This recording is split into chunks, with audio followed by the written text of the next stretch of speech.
Saliba was just elite from young. Like, it's just different. Like, you could tell Saliba was special. Yeah, and I know what you mean. Yeah, and like Saliba can hang with the best of them. We saw what he did to Mbappe last year, and then Haaland back-to-back years. It's like, this is the battles I like. Whereas Gabriel, you know, you're struggling. You have to rip his shirt and that. Yeah.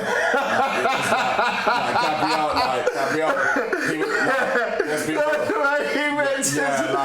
He was fighting for his life. He was fighting for his life with Haaland, and it just showed like the levels. Like, Saliba did it with class. Like, he just dismisses Haaland, and it's mad because you think Gabriel's stronger than Saliba. So it's like, why is it? But Saliba just reads it. He's like a Rolls Royce. Yeah, he reads it. Like, just clean tackles. Yeah. Haaland got bullied, and like I said, Sol took him in that final.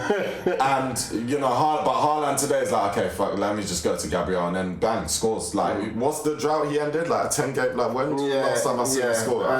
In the Premier League, in the open play, in the Premier League, many games. He got a hat trick against us and FA. Yeah, in the Prem. I feel like he scored a pen recently or something. Yeah. But in open play, I ain't seen this guy score in a minute, and suddenly Gabriel's who gives him that. Yeah. So like people gotta be relaxed. Probably since Jan or something. Yeah, Saliba's just levels above that. Yeah. And,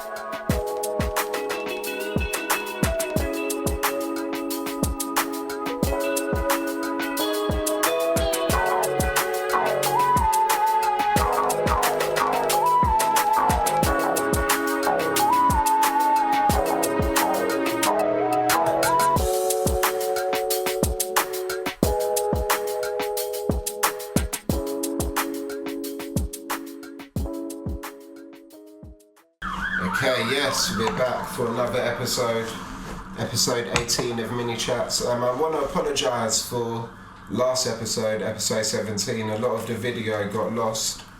Not too sure if it was like a corruption or maybe I accidentally deleted it when changing because I thought we were changing the cards, but we ended up changing the batteries. But the audio is up for the half that's lost, so you can find it on Spotify. But yeah, man, Minichats episode 18. Obviously, this was a big weekend for Arsenal, big weekend for Man City, big weekend for the Premier League, the top 5 race, as well as the title race. And we just come off of Man City 2, Arsenal 1 at the Etihad. Yeah, we literally just watched that game. Shibs, you went to the Gunners pub, I watched it here from home. And yeah, that's where we're going to start today, for sure. I'll go first because I'm sure you've got a lot more to cover. Yeah. But yeah, like, I knew this would kind of happen, to be honest. Like, I knew Arsenal were going to kind of let up in this title race because it's been like Arsenal, it's like a cross-country race where Arsenal came out sprinting, but City have just been jogging at the right pace the whole time, and you get to the final quarter and soon that overlap will come. Because they've I don't know, but they've been a lot more. I don't know if you remember, but a couple months ago on an episode I said I'd rather City's way of winning than Arsenal's because it's too early to say and we don't know yet. And it's because I could see that they're more balanced as a team. The January's inquiries helped them big time. The players they brought in January, that helped them a lot. But they've just been a lot more balanced as a team, in my opinion, throughout the season. And yeah, in terms of defending, being able to generate goals from open play, being able to defend set pieces as well as try and get goals from them. And yeah, there you go. The only issue I've identified mainly with City is their goalkeeper. Which they have a slight goalkeeper issue because though Donnarumma's good and a great shot stopper, his style doesn't suit City's, which I said a long time ago, and that was the only fault for their goal that they conceded really today. But other than that, everything's kind of maintained, and yeah, like, there's a lot to get to. But look, I think the goals, this game was very representative of the two teams, very. And we start with the goals. And obviously Man City get the first goal.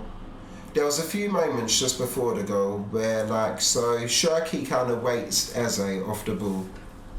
Silva dinks the ball over Rice. And Cherki ended up kind of shuffling through 3 players like they're dribbling cones and training cones, and then got the goal. And from there I was like, the quality, he's him. I'm not gonna lie, in that moment, after just watching Wirtz's performance as well, and Palmer yesterday, it's like he's him. He's him. The cup final, just his qualities are up there. But there, I was just thinking, Arsenal don't have quality that matches that on the pitch, and then they've got other players just here and there. But also, you get Arsenal's goal that comes very instantly. The response was mad, to be honest. Before you could even chill, they had a goal back, and it was great mentality, but quality-wise, and the desperation of the goal just spoke to 2 different, and it's been that way for the last month or so. From Arsenal's fans compared to City's fans. Such confidence with City's fans. Oh yeah, we're gonna catch them. We've been here before. This, that. Arsenal fans, I've heard, I don't care if the goal hits the back of someone's bums, as long as we get the result. This, that, and the third. And Chelsea, we need you to do a job. This, that, and the third. It's been desperation on one end, and confidence and class on the other. To be honest, and it showed. Class is rich. Because where are these City fans that you're hearing it from as well? Just TalkSport. City fans I heard calling on TalkSport. I've heard, because you're right, I don't know any personally. I'll be honest, and that's obviously the thing with City. None of us. But from TalkSport, and obviously you get the perspective of both fan bases from TalkSport, because Arsenal fans will call, and City fans will call after games like this and throughout the title race and whatnot, and that's kind of the difference I've heard in terms of the 2 fan bases, and it showed in the game today really, because Arsenal had moments for sure. They had some good moments in today's game. I think honestly, who let Arsenal down was Gabriel. Some people will argue Havertz too, and yeah, there were a couple of moments Havertz should have had, but to me Havertz had a Havertz performance, which was big goal in a big game, but as a striker, he's going to miss a couple and look a little bit out of place as a striker, as he did. He missed the 1-on-1 and that header, which he should have buried that header at the end of the game. But Havertz did a Havertz job, and he kind of did his job, because he's not really a striker like that. Yeah. So he filled in as a striker, got a goal from sheer hard work, pressing, and just understanding the moment, understanding who his opponent as well in that goalkeeper, who's pressable as shit. So he kind of did his job. I think Eze was a standout for Arsenal today. He was doing a couple nice flicks and that on the left. He hit the woodwork obviously at some point in the game, and he looked like the dynamism point in their team. Odegaard kind of deeper in the pitch, whereas Eze and in the final third of the pitch, he's the one to find and hope that he can create something. Kind of, it felt like. But most players kind of did their job. No one was too great. Rice didn't play too great today. He played good, but he won a few headers here and there. But in the midfield, it was if you want to put him and Rodri, they had a bit of a similar performance, but maybe Rodri topped it a little bit more, because they just had a bit more control of the game. Obviously they were at home. Bernardo Silva killed him. Yeah, but that's the thing. If you look at City, Bernardo Silva had a good game. Doku was giving Mascara a few issues here and there, on the left. Obviously it's a mismatch. Bernardo Silva we already mentioned, but Haaland did his thing with the goal. Then Cherki, he weren't the greatest, but he still just did his thing as a cam, and big game, big performance. And the better team won in the end today, in my opinion. But Arsenal were very unlucky. Now, I said everyone more or less did their job for Arsenal, but one player, in my opinion, and that's Gabriel. I think Gabriel today let the team down. I think he got bodied by Haaland, and he could have got sent off almost. He was one of the training cones which Cherki dribbled past, and then obviously the second goal he got bodied by Haaland. Let's be honest, that duel. They're both pulling each other's shirt here and there, and he just, Haaland got the best of him, got in the right position as a striker, and pinned himself on him, body checked, like just did everything fox in a box is meant to do, like a poacher. And that's what I do like about Haaland, is that he can run in behind, but he can do the poacher thing as well and be a bit of a nuisance on defenders too. No. Like Beto on us today, we're lucky he got injured. But man, just to me, Gabriel, he lost his duel mainly, and he was one of the traffic cones in which he got dribbled around, and that's, it was unacceptable. And it's funny, because Shibs was saying to me before the game, maybe Gabriel needs to leave next season in order for us to improve. I said it's impossible. No, out of the 11. Out of the 11, sorry to misquote you. No, that's cool. Yeah, and I said no, it's impossible. With the season he's had, with like how the fans look at him. But he does lack that quality. No. When it comes to playing out the back, which is a big element for Arsenal. No. And then also some of these duels he can get bested against like some of the top strikers in the world. Like he's got most strikers in the world, most of them. But the best, there's maybe like a top 5 in the world that do seem to best him. I've seen him bested a bit by like really good strikers. And it's obviously becoming a bit of an issue for Arsenal. I think it was an issue today for sure. That Arsenal did. Arteta, you can't be too mad at Arteta today. Good lineup. Good 11, tried, but there was other signs, like when Havertz missed that header, the way Arteta like dropped to his knees, and like it weren't a nice look. Well, so I know there was moments where Pep looked mad as well today. I forgot there was like a shirt pull or something with the shirt pull of Haaland, and he was going crazy too. But when he did it, the team responded and got a spur of energy like right after his. And it was just, just in the end, it was just a difference of class and difference of quality, really, mainly quality. But the most worrying things for me, I'm just going to end it on this, is for Arsenal. So I think Arsenal need a big summer. I honestly believe that they could really not win a trophy this season, to be honest. Like, I think the Prem is obviously not really in their hands anymore. And then the Champions League, I just think PSG are going to do the double. I think they're going to beat Bayern. I think Bayern's defence is worse than ours, by the way. But Meccano's got more mistakes on him than Kanata, and Tar for sure than Van Dijk. So and their attack is heavy. Then obviously Nuno Mendes versus Elise is going to be a good battle. They've got Hakimi on the other side. That Pacho's been really good. I think that's his name. He's like Colombian, I forgot where he's not Colombian, Paraguay or something. Ecuador, sorry. But he's very good, and I think they're going to top Bayern and beat whoever out of Arsenal and Bayern, out of Arsenal Atletico, and go on to do a double back to back. To be honest, so I predict that Arsenal won't actually win a trophy this season. To be honest, and with that being said, I think they need a massive rebuild in summer. It's a bit weird, but I think they need quite a big rebuild, to be honest. I like Rice, he is good, but no, Rice is good enough for sure. But their midfield is lacking something. It'll be more Zubamendi, to be honest. Partey is better than Zubamendi, for sure. And then also they've downgraded a little bit on quality of midfield.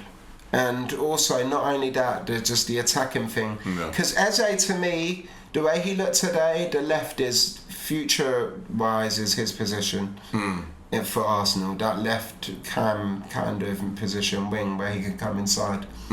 But with that being said, now it would need to be a setup similar today where either you have a Martinelli or Madueke. You need another pacey on the other flank. It can't really be Saka and Eze, I don't think. Yeah. So it puts things into question. Like, how do Arsenal navigate around that? Obviously, they've got their attackers now. Yeah, like midfield, I think they need to do something. I don't know if Odegaard's going to be there for the long run. But I don't think, like, after this, it'll be similar to Liverpool. Like, they're not a bit more figured out. But Zubimendi, it will be difficult, a bit harder for him that season. He'll gel into the team a bit more. We'll see how he reacts in terms of training, and maybe he has a mad World Cup and then comes through on fire. But I think it'll be a bit difficult for Arsenal next season, because this season they've put everything, they put a lot into it. This season they've been ahead at the top of it, and it's really looked like they'll win a trophy, and I truly believe they won't now, to be honest. And yeah, man, that's really all I've got to say about Arsenal. I think it's going to be a massive summer in terms of football for everyone. Because City, I don't know what's going on with Pep, and if Pep wins, they're looking like they could win a treble, to be honest, like a domestic treble. They've already got one in the bank.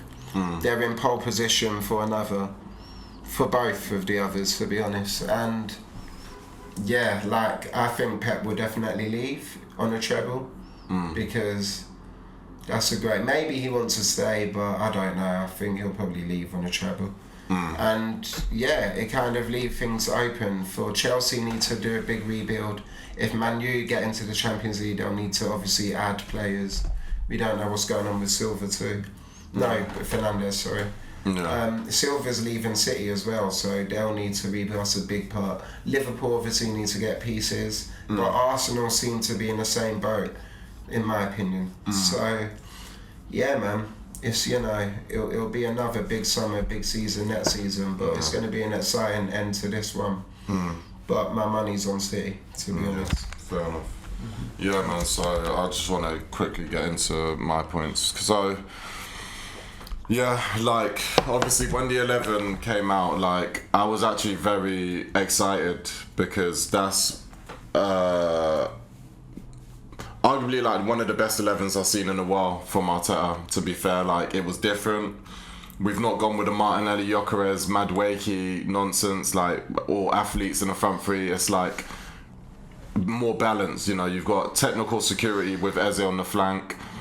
Havertz is someone that can, you know, even though he doesn't make the ball stick always, he's still a better reference point than Gyökeres in terms of just trapping the ball. Like, he can kind of at least do something with it out wide and in wide areas. He can win more aerial duels as well, and he can kind of lay it off to you know, oncomers a lot better than Gyökeres. So he's a better, like, target man-ish, if you want to call him that. And then obviously Madueke is sort of the outlet maverick on the flank. So I was like, okay, this good. And you've managed to find a way to get Odegaard and Eze in the same team as well. Not always too keen on that away from home, because I just think Odegaard and Zubimendi is just too easy to overrun and overpower. But it was a case of, if we actually have enough of the ball, we could do something, and I think that was proven today. So yeah, like, so when the lineup came out, I was very excited. You know, shout out Aaron and some of the men that were up there as well. You know, like, we a lot of us felt the same way. Like, we were like, okay, let's see what happens here. Like, this could be alright.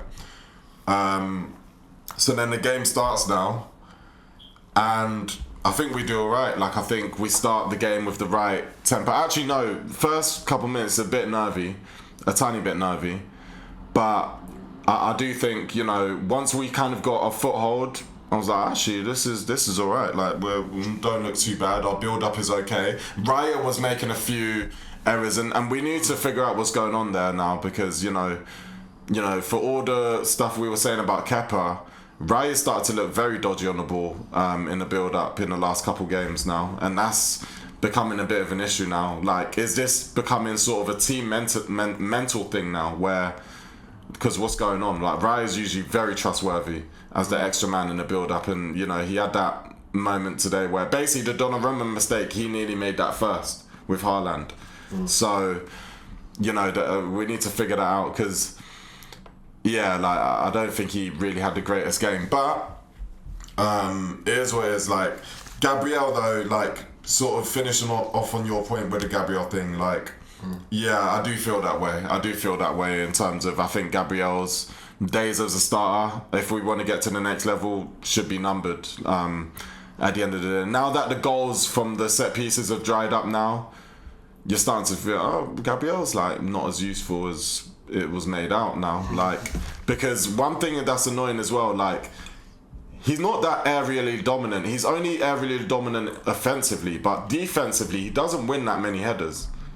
Like, he actually doesn't. Like, that's something that people need to actually kind of like start to look at. It's like, why doesn't he dominate in our own box? He dominates in their box, but in our own box it's not the same. And it's so weird because when I remember great aerial threats, John Terry dominant in both boxes, Sol Campbell dominant in both boxes, Vidic dominant in both boxes, more defensively, but that's kind of what you want. That's where he gets as well. Yeah, like, exactly. So that's what you want. Like, the guys, they get paid to defend.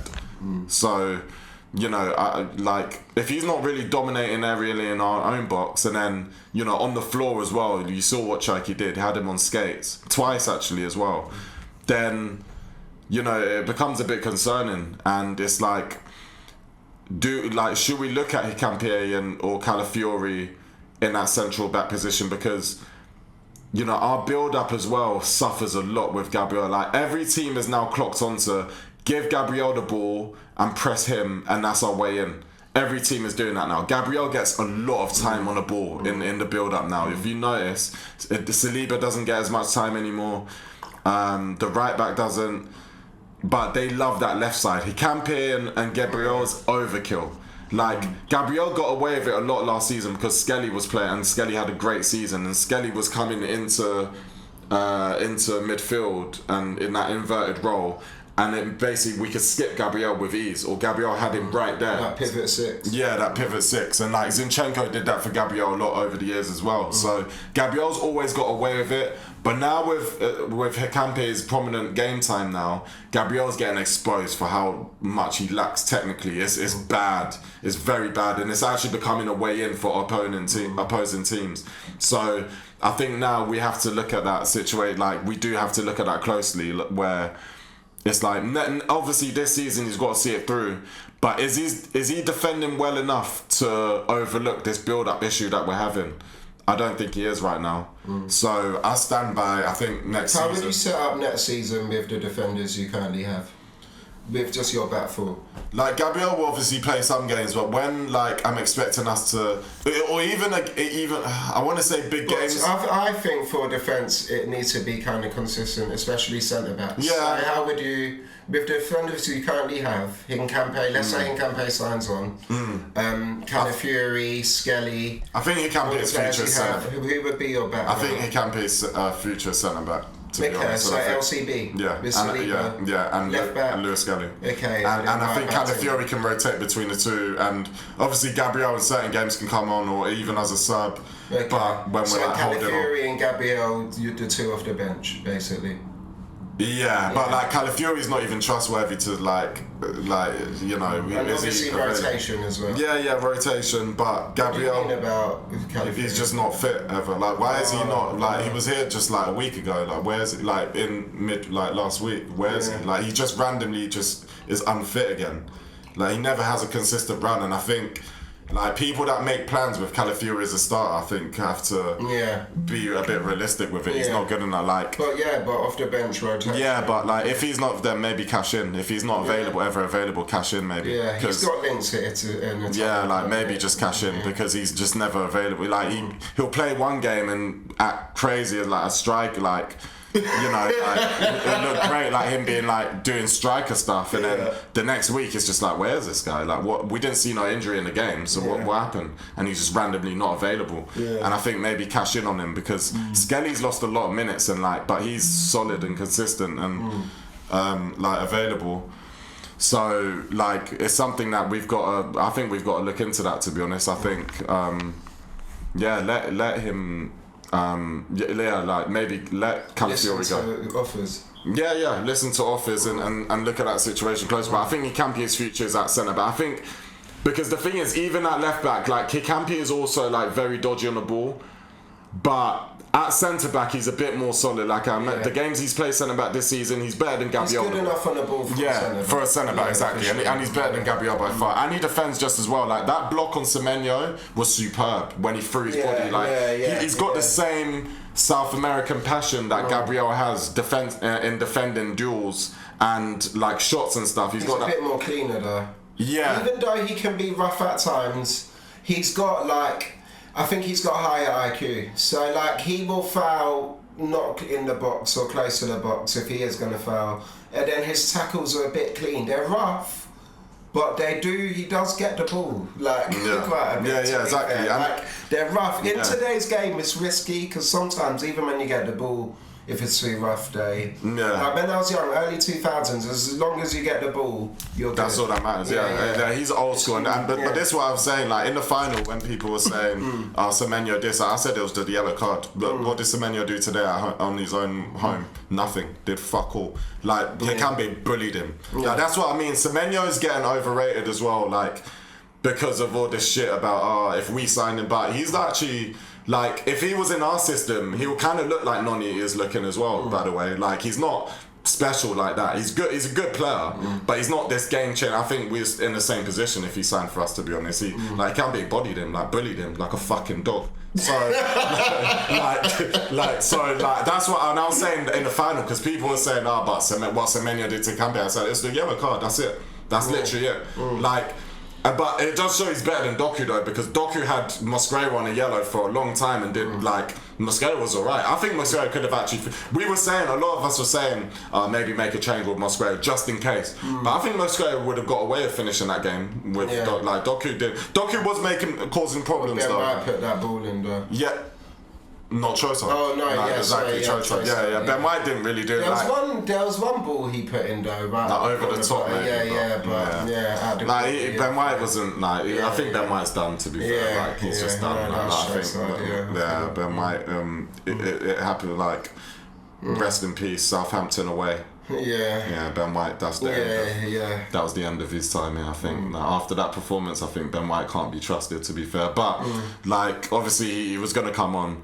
But we like really it comes down. We need Timber back bad. Like we back big time. Like, and I know I've kind of that like contract. So this is a decent, because you've been saying, I think you mentioned it on this show, that you're hesitant to give Timber a big contract. Not the one he was asking about or something. Yeah, like cause so like I was seeing like 280 or like I was seeing a mad price, a mad deal, and it's like. Is he vindicated? Not that much. Like, what right back is getting that much? And then you might say, okay, but he's among the best right backs in the world. And look how much I would say your like fall off. A lot of Arsenal's fall off has been coincided. And it's been simultaneous with him not being in the exactly. Like, but so but it's because the alternative isn't good enough. But he's not. Yeah, that's what it comes down to. It's not that he's that like he is good though. He's very good. Like he's world class for sure. Yeah. But if you have someone that's just not washed like Ben White, or not a centre back playing out of position like Mosquera, then. The drop off isn't that bad. That's why I can understand the Livramento links and all of that. Like if we just get another competent right back, then I think it's kind of fine. Like before, when it was Ben White and Tomiyasu, like the competition was just better there. Now, where it's a bit of an issue, but like Timber's still a top player though, so like we miss him, and that's that. Like we miss him. It's as simple as that. We miss him a lot. So there's nothing more to add on that. But we need him back, and hopefully he's back this season, because that would just make a huge difference. To be fair. But Mosquera did alright. Like I would prefer Mosquera over Ben White in most games now to the end of the year. To be fair, like even though like I still stand on that thing of like British. Still a mentality and stuff, but Ben White's just finished. Like it just comes down to the level of play, and Ben White's just not at this level anymore. Maybe off the bench every now and then, but he can't defend anymore. Even on the ball, he can't make those long busting overlaps as well, and like as much as before. So he's not got the physical engine now to play how we used to play. So I think Ben White's only chance of lasting at this club, to be honest, at a high level, is if he now goes to centre back full time, because he's not got the legs for wide. Unfortunately, he's not got the legs. He can be a backup centre back, and maybe he can compete with Mosquera as that next third choice. Don't forget, when he first came, him and Gabriel was the main partnership. So like, I think he can compete with Mosquera if he wants to go centre back now. But if he feels he still deserves to start games and stuff, he's got to find a new club. Simple as that. So, you know, right back is a bit of an issue, but we need Timber back. Like I said, Gabriel can't start next year. But the 11 was good. I think Arteta got a bang on with the 11. But I was very impressed with the back and forth coaching between Arteta and Pep, and it just shows it's elite level coaching. Like, regardless of what everyone wants to say about Arteta, he belongs in up there. Like, he's better than Slot. I don't give a fuck about no league. He's better than Slot. He's better. Like, it's him and Pep in terms of this league. Like, the best coaches. Like, for me. Like Carrick, he's better than all these, man. Like, what I saw today. Emery. Yeah, Emery's the only one, but even then, like, Emery still is unproven at a big club. So, like, with those two, like, I saw tactically Arteta will do something and Pep will react, and then like when Arteta gone 2 up top, like Havertz and Gyökeres, and then he brought Nico Gonzalez off. It's like that was elite. Like, Rodri got injured though. Yeah, he might have got injured, but he still reacted there. Yeah, maybe, but. It was still, Pep was always tinkering with something, like when Arteta changed something, and that's what I live for. I live for like elite level tactical displays, and like Arteta showed, like, for me, it's like he belongs there. Like, yeah, we're gonna judge him. Like, there's been great managers that have, like, deserve to like go or move on if they don't deliver what they're meant to deliver. That's another conversation. But in terms of Arteta's skill level, he's up there. Like.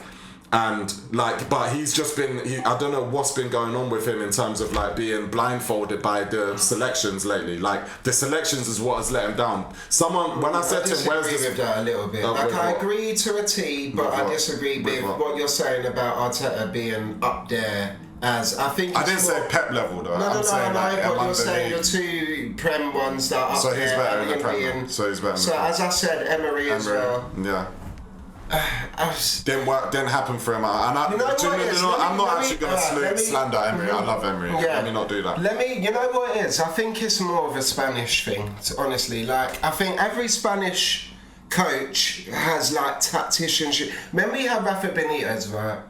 He was the same. So like, it's a Spanish thing, so tactical with it, where they do tactical tweaks here and there, and it is tactical, but that doesn't always result in like results. And Rafa Benitez is almost like a better version of Arteta, in my opinion. Yeah. Like they're very similar in ways, to be fair. Like, but who were the better coaches though? Like, you said Emery, but who else? Like, why is it? Because when I said up there, maybe no, he's not better than him. Yeah, like, Iraola's got to do it at a big club, not Bournemouth, mate. He's like, Bournemouth. Eddie Howe's not having it. Eddie Howe's not on Arteta's club. Eddie Howe's just finishing behind Sunderland. He's not on Arteta's level. Like, at the end of the day, at the end of the day, like, even if he's not gone over the line with it, he's shown that over the years we can go in a title race, come back, go in another title. Like, none of them did that. Slot has got to fall in the fuck. Since Arteta's got a team that's been competing, like, he's not dropped below a certain. Let me tell you one thing Slot did better than Arteta, right? I said this last season. If we ended up in a title race tight like you have with City, we would have bloody fumbled.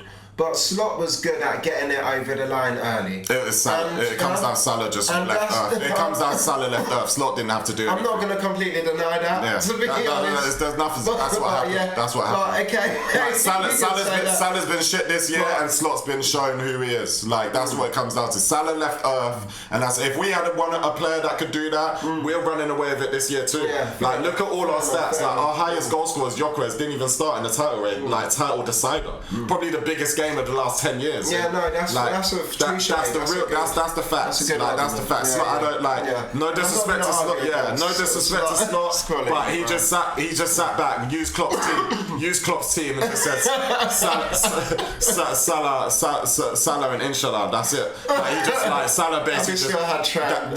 Trent and all these man. Like Salah just won him the league for him and like gave him a fucking gift. Like Slot ain't like Slot in terms of asking him to come back, do it again. Arteta's never fallen below a level, so it's a weird thing what you value. Do you value consistency of staying at this certain peak? Staying at this certain peak for however long, or having the maddest high, but you don't belong there. So like your fall is like all the way down there. Like that's what Slot's done. Slot's shown he doesn't belong with what happened. A bit like Ranieri, a fluke year.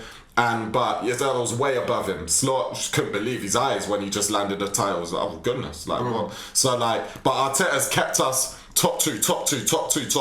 Yes, we have to get over the line. We have to. Like, I'm never gonna deny that. We all want this, but he's shown that the level and the standard remains consistent at nothing below 2. Like since we've been there. So like that's what I mean. I think after Pep.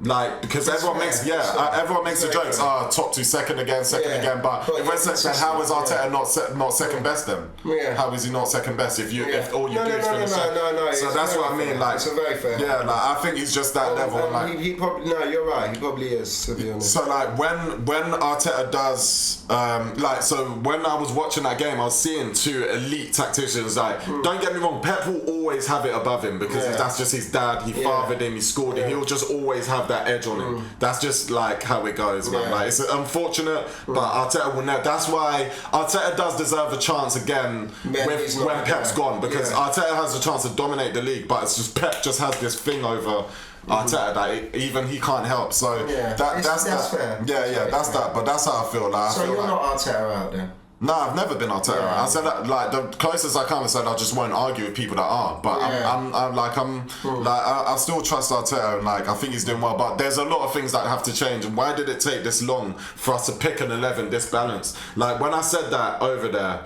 someone said to me, but we haven't had them fit. But no, we've had Odegaard and Eze fit at the same time for many times. We've had. Havertz has been here for like a good couple months now. He's been available. Why hasn't he started up front in away from home? We've had the opportunity to put Eze left wing. We saw like. If you're saying Odegaard's the only one, well, why we didn't have to let go of Nwaneri. Nwaneri could have played 10 a lot of times and then Eze left wing. So it's not that like why did it take this long to do that? Yeah. But if we do this and play like this till the end of the season, I'll actually be more confident about the way our season finishes and we're still in there. Like at the end of the day. We're level on points and there's goal difference. We've blown it like in terms of the position we're in, the strength we had, and for it to come to this is very bad. We were 9 points clear and could have gone 12 at times. Like we could have really run away with it. So it's bad, but like. It's not the end of the world. It's still comes down to goal difference. So like, and we're better chasing. Like, if anything. Like, this position was always scary because we've just never shown that we can lead the title race and go all the way. But when we're chasing, like 23, 24, 18 and 19 wins, 18 wins in 19 games, that was an elite running from us, like elite level of running, where we were chasing City the whole way. City was just so great that they just still outdid that. But with the City ain't the same City. I think this City will drop points. That's the thing. It depends. Like, will they drop points? That's the thing. I can't see the fixes they will, because if Villa get to the Europa League final, then boy, like that last game of the season, the only one I saw that was like, maybe. But I think City are good enough to go. They got no distractions. That's another thing too. They got no distractions like we do. Like big distractions. I'm talking important distractions. They can rotate. They can rotate in that. Like I'm talking. I'm talking Atletico. Who did they draw? Southampton now. So mate, fair actually. Who's their semi? Yeah. Who is it? Like Southampton, Chelsea. Is it Chelsea? I don't think it's Chelsea. Okay. So if it's not, then who cares? And like even if it is Chelsea, with what just happened last week, it don't matter. Like they can in an FA Cup, you can rotate. It's whether it's Wembley or not, they can rotate. I'm like this is that versus Atletico. Like this is different rotation. So we've got proper distractions midweek. Don't also forget The FA Cup usually replaces the league game on the weekend. They might have to shift one of their league games to be fair. Games in 2 weeks, which means next weekend they're probably doing FA Cup. Right. And then FA Cup's usually at the end of the finals actually. After the last game. Yeah. So like there's one distraction at best. So compared to Champions League 2 legs, and whatnot, like it's different. But what was my point? Yeah, so that's why I think they've got a better chance of like just finishing, like having a perfect record to the end. But we never know. We'll see. But at the end of the day, it's not the end of the world. We could, if we can score goals, we could put ourselves in the driver's seat. If we can like outscore everyone and like, our defense gets back to how it was. City will concede goals. Yeah. We have to get our defense back to what it was in terms of the clean sheets and the consistency. We have to get back to that. So that's my thing. Like, it's not the end of the world. I wouldn't panic. And it's exciting. If I was a neutral, I would have loved it, what's going on. This is a great race. It's just shit being involved in it because we've been invested every week. And then from the position we're in, we've just blown it. That's what's annoying. But what a race this is. Like, for me, it's like, okay, let's bring it on. Bring it on. Every game is like, bring it on. Every game's a cup final now. Bring it on. We're better chasing. So I think it actually has played its way as a time. Who plays on Saturday and who plays on Sunday. Yeah, exactly. All of that shit.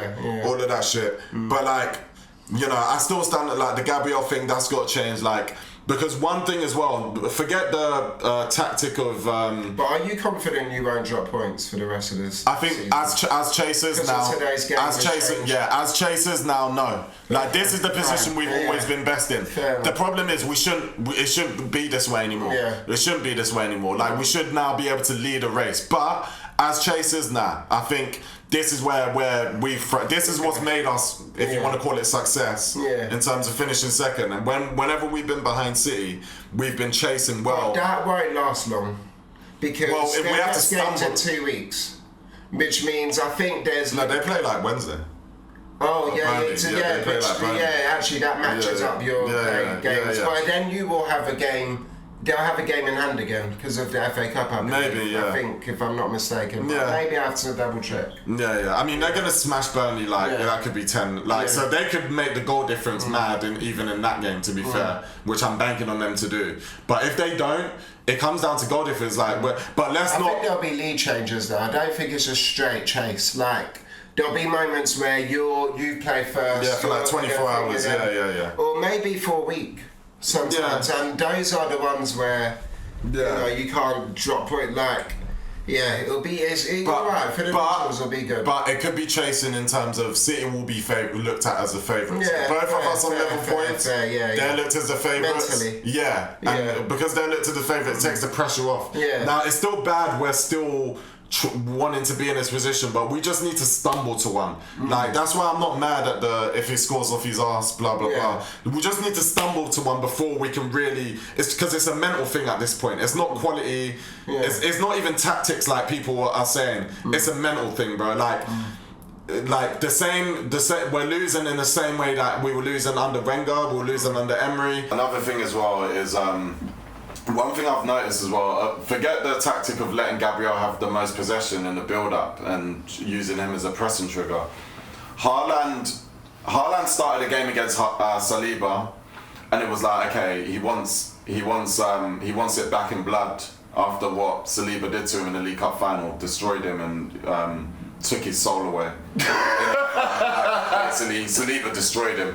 So Haaland couldn't get it back in blood, and the opening 20 minutes went on to Gabriel, and then that's where he had his joy. And that's a big problem. Like that's why, because the debate used to always be, Saliba's a better footballer, but a better defender or more clutch like Gabriel. Like Saliba's just better all round as the better defender. That's why Saliba's valued the way he is, and you know Gabriel's had a great career, but a very regular career. Like, you know, you're a decent defender at first, get to about 24, make the big move to Arsenal. Takes you a while, takes you a couple years where, you know, Gabriel was very mistake heavy in his first couple years, and then gets to about 26, 27, 28, and then Gabriel hits his peak. A very regular defender's career. Like, he's at his prime now, 27, 28, and it's just a regular career for him, right? But Saliba was just elite from young. Like, it's just different. Like, you could tell Saliba was special. Yeah, and I know what you mean. Yeah, and like Saliba can hang with the best of them. We saw what he did to Mbappe last year, and then Haaland back-to-back years. It's like, this is the battles I like. Whereas Gabriel, you know, you're struggling. You have to rip his shirt and that. Gabriel, he was he was fighting for his life. He was fighting for his life with Haaland, and it just showed like the levels. Like, Saliba did it with class. Like, he just dismisses Haaland, and it's mad because you think Gabriel's stronger than Saliba. So it's like, why is this? Like, why is it? But Saliba just reads it. He's like a Rolls Royce. Yeah, he reads it. Like, just clean tackles. Yeah. Haaland got bullied, and like I said, Sol took him in that final.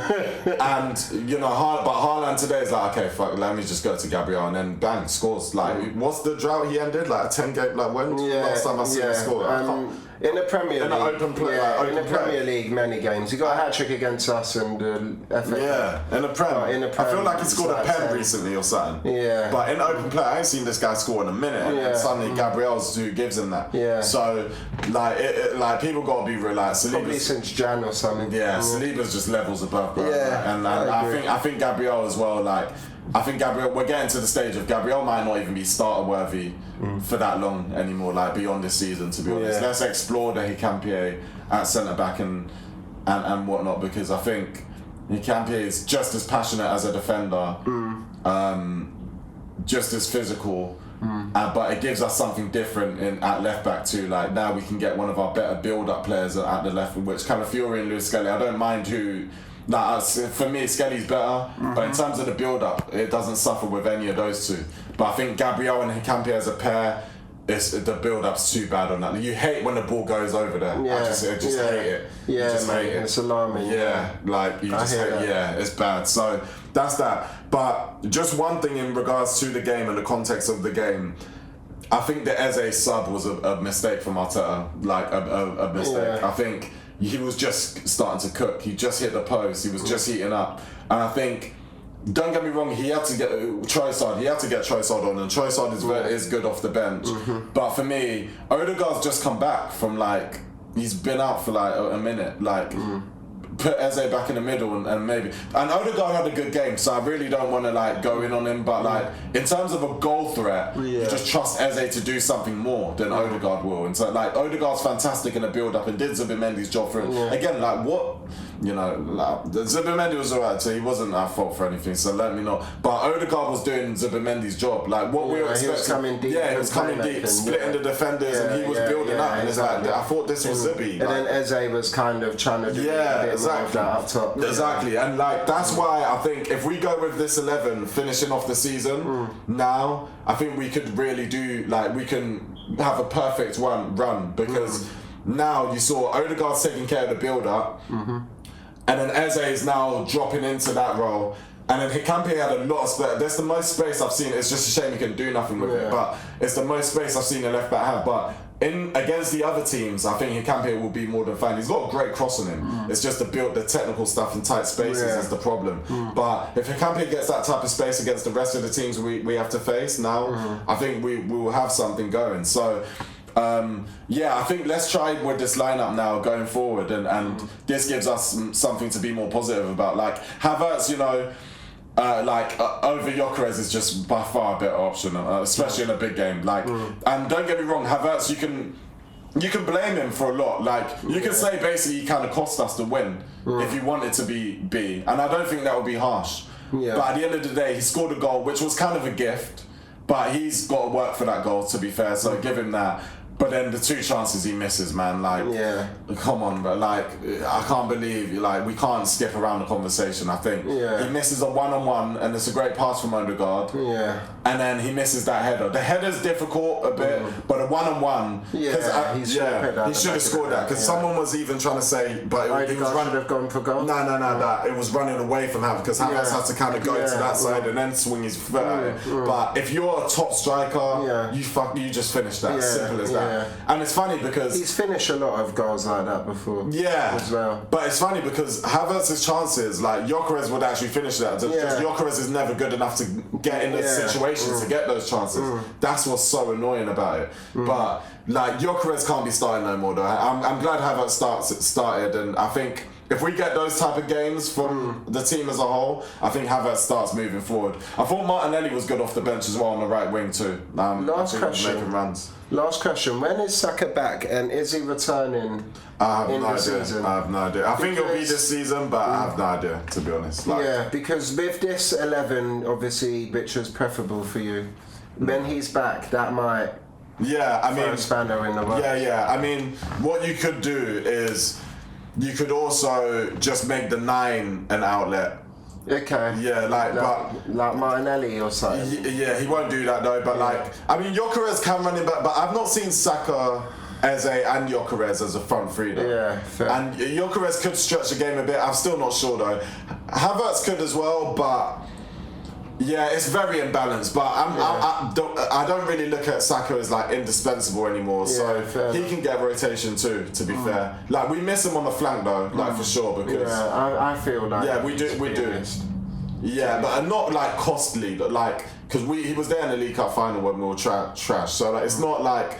Because like I said the other week, like a lot of Arsenal players become far more rated when they're absent. Yeah. But we just saw what happened. Like people said we miss Odegaard, but we saw at St Mary's, Southampton, what he was doing. People said we missed Saka, but we saw Nico Riley score and dunk on his head in the final. Yeah, so like, it's fair. Yeah, like I don't buy into that too much, but when Saka is back, it will be a plus. Put it that way, for sure. It will be a plus. But everyone's rotational, it depends on the game. But just make sure the balance is right. Make sure it's either one of Martinelli and Madueke, one of Saka, Trossard or Eze as a technical security, and then with that you can fiddle around with who the striker's going to be. But it always has to be the balance. Like it has to be an outlet. It's Madueke and Martinelli kind of have to make almost every 11 now, unfortunately. It's not the greatest of options, especially Martinelli on the right wing. But I like to he made some good runs there. To be fair, like some good runs. To be fair, like I kind of wish it was him on the end of that Havertz chance. I think he would have scored. Yeah. But yeah, man, that's that. But like I said, I'm not too pessimistic at all. Like I think there's something to be positive about if Arteta starts making starting lineup choices like this. If he starts doing this to the end of the season, number one, we'll be better to watch again. Because even that, it's just like, it's just good to watch us again. It's the first time I've enjoyed watching us for like months. Like, it'll be good to watch it probably in all of 2026. Like, I feel like the game we went to, the Atletico game, was the last time I was like, oh, this is... Maybe the Bayern game as well, but it's been a long time since I've enjoyed watching us, like win or draw, like win or lose. Like this was a good game to watch. Man. It's a performance to build upon. To build upon. It's just it hasn't come too late. That's the biggest Arsenal issue. Definitely played much better. And one thing I did forget to mention though, which also signified why I thought you'd lose, even though you played much better, is that in the first 25 minutes, Man City got the goal, and they don't turn up until really 25 minutes. That's when they start controlling the game. And it looked that way again today. They had a bit more control of the game around 25-30 minutes for the rest of it. But but Arsenal definitely put up so much of a better display today, and it's definitely a performance to build upon for sure. You're unlucky today. I think Arsenal were unlucky today. But bring it on. This is a great race, great advert for the Barclays Premier League. Like even the game today, like the earlier game, which I'm sure we'll get onto. Liverpool Everton started the day off right, like that. The way that went. The other one went mad. Villa. The Sunderland. I didn't even catch that. Villa's game went mad. Like they started losing. It went 3-3, and then they went up to 4-3. So it was like 1-0 to Villa, then 1-0, and then maybe 2-1, and then they went to 3, and then it was 3-0, then 4. It was kind of mad. But the race is on, man, for all teams. For like the top 4 race looks great, and the title race looks great. So bring it on. Let's go. And we've got Man U soon. But man, that's it for City, Arsenal, and that title race. We just tune in. Tune in. Tune in. But next we've got Everton 1, Liverpool 2 first, Shush. Merseyside. Yeah, shall I go on that first? Because Yeah, you can go first. Yeah, I only caught the first half, so I haven't got too much to say, but the start of the game looked good, man. Like, I think, it's just a Merseyside Derby, innit? Like, it's just, two teams that, with history. Everton looked good, though, the way they started, and Beto was causing a lot of problems at the start of the game. Yeah, it's just a shit he can't finish at all. It's like, who's that one player that's just a tank, but it's just... He got a goal, though, Did he actually? Yeah. Oh, really? Yeah, okay, he got a mad... Yeah, he always causes issues against Yeah, so he's a handful. Yeah, fair enough. So, the first half, it was looking like he was causing problems, but couldn't finish. But obviously, with this new information, then, he's really... it throws the spanner in the works against Liverpool, and he's definitely always gives them an out. But I think Everton also, one thing I've observed lately is that the Grealish injuries helped them a lot. And I say that respectfully in the sense that it's put, for me, their best player, Ndiaye, in his best position now. Like, Ndiaye at the start of the season had to play right wing and stuff for him and stuff, and I think Ndiaye's better than that. Like, Grealish is obviously a star signing or loan signing for them. Yeah. But Ndiaye's like their franchise player these days. Like, that's how it should be. And him being back on the left wing has made Everton far better balanced. McNeil's been very decent on the right wing. Played great against us as well the other week. And Everton look good, and I believe they're kind of sneaking into this top 4-ish. So you can say that they're sneaking into a European spot. I think is better to say. Right. It's so tight from Chelsea to 10th. There's a 2-point difference. Right. Chelsea are 6th to 10th. So, those 4 teams, there's a mad 2-point difference, and it's crazy. So, so they might end up, all of the races are mad. That's what I'm saying. The end into the season is going to be quite a big one. You know what I'm saying? Because all the races for each European spot, and then the title itself, they're all so tight and close. But so I don't think it put them there. But do you want to continue with your? No. They look promising anyway. And but in regards to Liverpool, man, I've seen the news obviously that. How do you feel about us right now, man? Yeah, man. I've seen the news that the board are gonna backslot, and that's the right thing to do. You're in the thick of a top 4 race. You're not gonna put pressure on the manager. You're gonna make sure everything is solid and make sure that the team are just motivated to get to the end result. So no issue with that. The only thing is if that's really genuine, then we'll see. Obviously, the Hugo injury is the first time I'm speaking since that happened. It's big, but it's funny because it's working out between the Isak and Ekitike dilemma is working out for them. The same way at times this season, actually, where it's been 1 in, 1 out. Like when Eze was injured, Odegaard was fit, and then vice versa. And it's actually the way it's kind of working. It's Arteta doesn't have the headache that we think. Slot hasn't had that with the 9s. Recently, so it's a big injury, but it's a big shot. Isak now, he has to make his money now. This is the moment now where you have to justify that side. Get them into the performance of the is it stinker. We'll get to it, but stinker today. But what I saw, obviously Salah, it kind of proves your point right about Salah should start every game to the end now, so that every game is treated as his farewell tour. Exactly. And he's delivering. In fairness, that goal today was nice finish. Gakpo, great assist. Great ball. Great assist. But. Yeah, man, I think Liverpool, they have to figure out that right-back situation. I'm seeing Curtis play there, Szoboszlai play there, Frimpong, what is he been bought in? Because for me, I still stand, I don't know if Frimpong as a winger, if we're talking replacing Salah, then I don't know if he's that level, but then is he good enough to be a right-back? If it becomes a right wing-back thing now, it's a different conversation, he could be elite there. But if it's winger/right-back, I think he's going to rotate between the two, but not start between the two. But we'll see. He's good, so he's got developing to do. But Wirtz, I'm still not that fond of. To be fair. Not a great performance from Wirtz. And then it came in at the place where it just showed the Van Dijk on the big screen, and it's just he is clutch. To be fair, he has moments like that. That's a big goal. So man. I think I do fancy Liverpool for the top 4 race. That they've got no distractions and. they've got enough quality, and just Salah might just do a Salah. Like that's how I think it will come down to. Yeah, same. Yeah, and like even with the point I was making about Arteta versus Slot, I wasn't disrespecting Slot because I still definitely think he's above Carrick and Rosenia. So if it comes down to that, I fancy Slot for sure. I just think the league title win was a bit above like his level. Like I do think that. I don't think he's like an outright league title winner consistently. Like I don't put it this way. I don't think he'll ever do it again in any league. Yeah. Like well, in any league. Any league. That's maybe that's like harsh. Because that's harsh. That's harsh. Like, he could win a Serie A.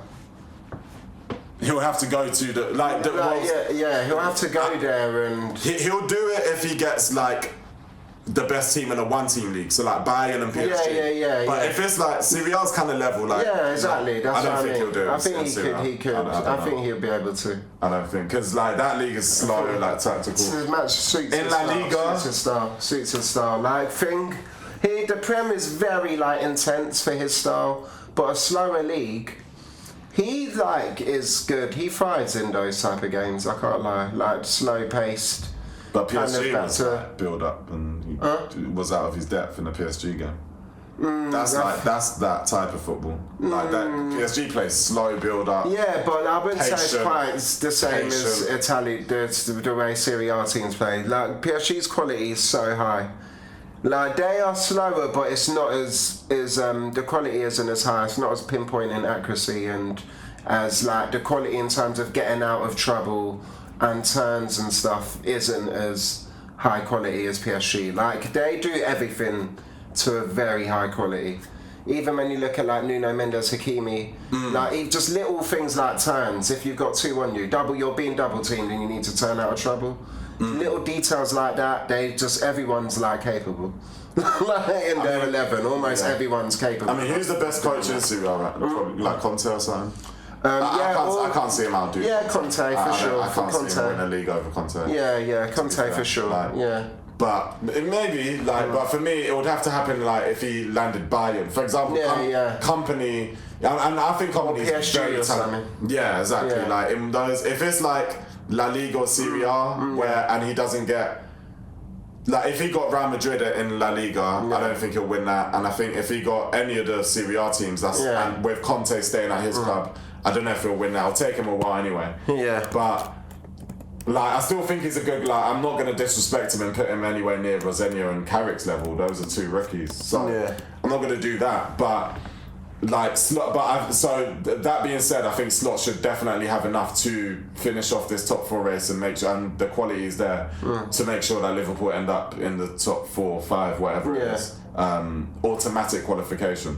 So yeah, that's my point with that. I think Liverpool should have enough, but they've got a right back issue I see, and kind of a midfield issue, but they've got enough to get through it. So we'll see. Well, that's all I got. I am wondering what's going on with Alisson though. Although Masvidal, I rate him I guess higher than you do.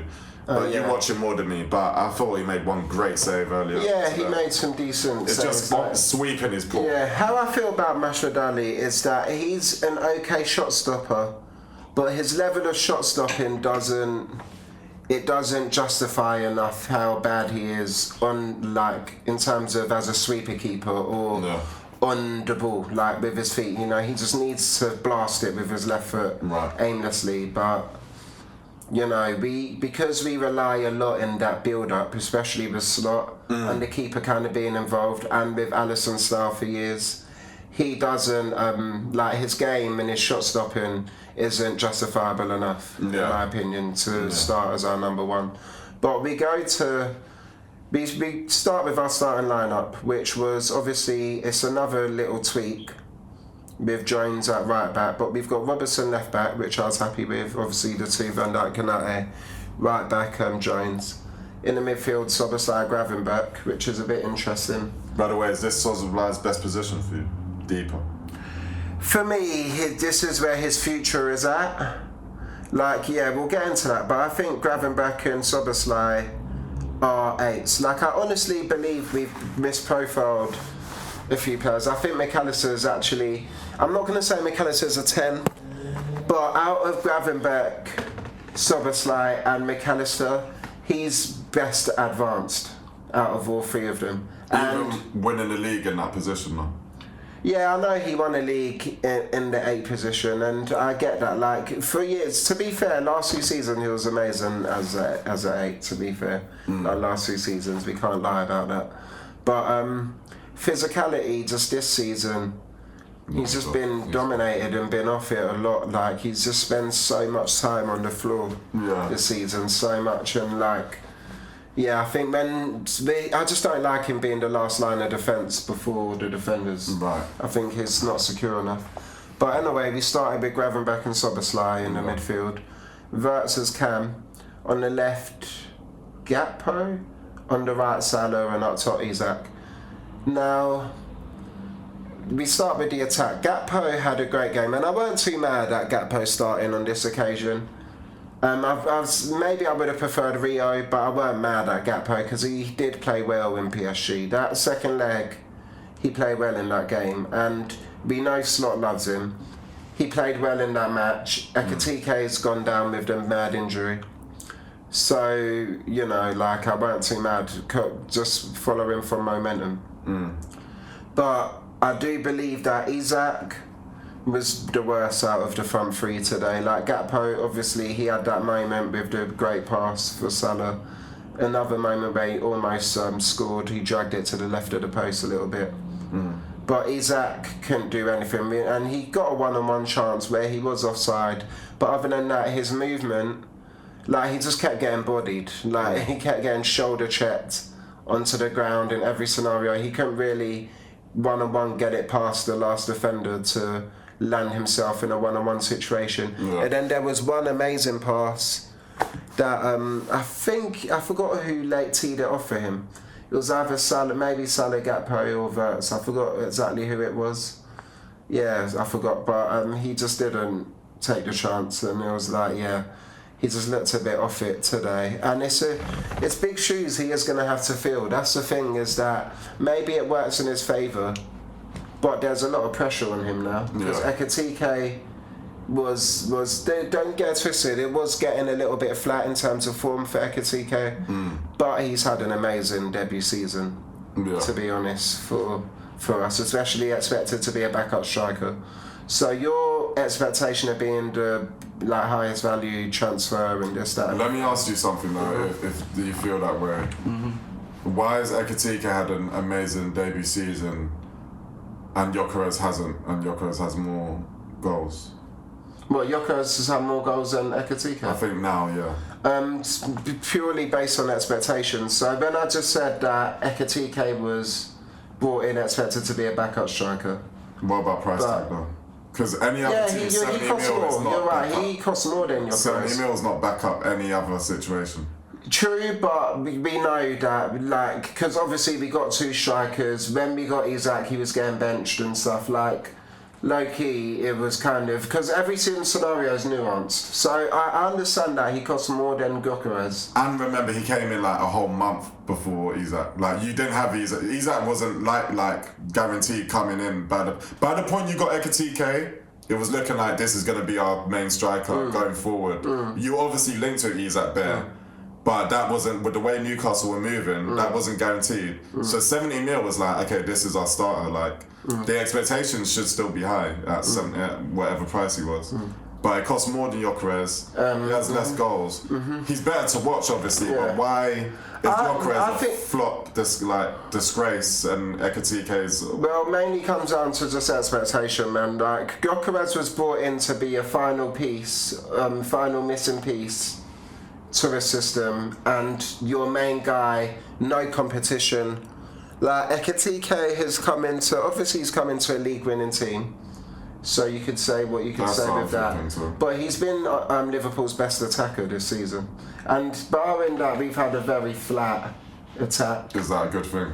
And it's not a good thing. No, it's not. Best attack, but your attack doesn't look as good this year. It's the same thing I feel about Soboslai, where it's like he's getting all this ratings for being the main man, but suddenly when you're main man, the team is shit. Like, is that actually a good thing? Like we think, And then if you really want to go to the nuts and crannies of it, really, Gyökeres only tots him because of penalties. Like, in terms of like open, he hasn't had one penalty this season, Ekitike, and maybe Gyökeres got one more goal. And then a lot of his goals, I don't know if not half of them are penalties, but maybe two or three. And they're both bad in big games. I'll give them that. Like but you can give them their first season, like let them settle in a bit. I prefer Hugo, by the way. Yeah, I know. The only argument I'd make on Hugo's favour really would be age, though. Yeah, but exactly. He's much younger as well. Yeah, that's what I mean about how he came in. Like, we ended up getting Isak, and to be honest, the links were strong throughout the whole transfer market. And like, I know we did, and again, Ekitike and hijacking him off of Newcastle just in case. Yeah, just in case that they were going to hold on to Isak. But I think we knew that like Isak was going to leave also. So like, yeah, in the end we kind of did both. Obviously he was kind of brought in meant to be a backup, and we knew that because he ended up getting dropped for Isak when we got him. And yeah, like I just think it's difference in expectations why one is being looked at one way and Gyökeres is being looked at another, and also just their style of play. And then also, Arsenal have been a much better team this season. Like, if you put the pieces around, even though, don't get twisted, I've given Arsenal their stick throughout this season for sure, compared to Man City, but compared to the rest of the league, I do think Arsenal have definitely been much better than the rest of the league this season, and a bit more complete than the rest of the league for sure. But yeah, like if I was to ask you, would you rather have Ekitike or Gyökeres, or most Arsenal fans this season, they'll say Ekitike without like hesitation. Maybe there's some that really like Gyökeres. Yeah, but I don't know. if you put both in that Arsenal team, I think Ekitike would have performed better. Like, I think he's been better this season, to be honest. Even if he's got less goals, he's probably had less games.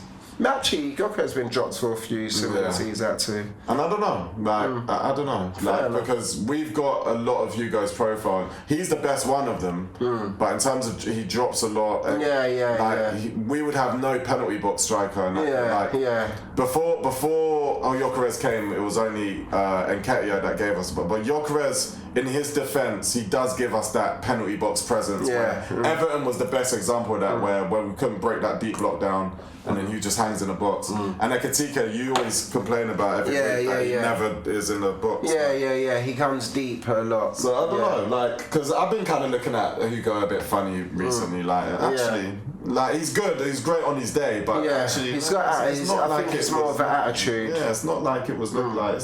It's not that. Like his ego is bigger than his level. Like against PSG, his peers that he thinks is his peers, you weren't there. Like what did you do? Like Dembele dunked on your head on your stadium. You're not that. You're not who you think you are yet. Like that's how I was looking at Hugo. So like I don't know when you're saying. No, I know. I think he needs humbling.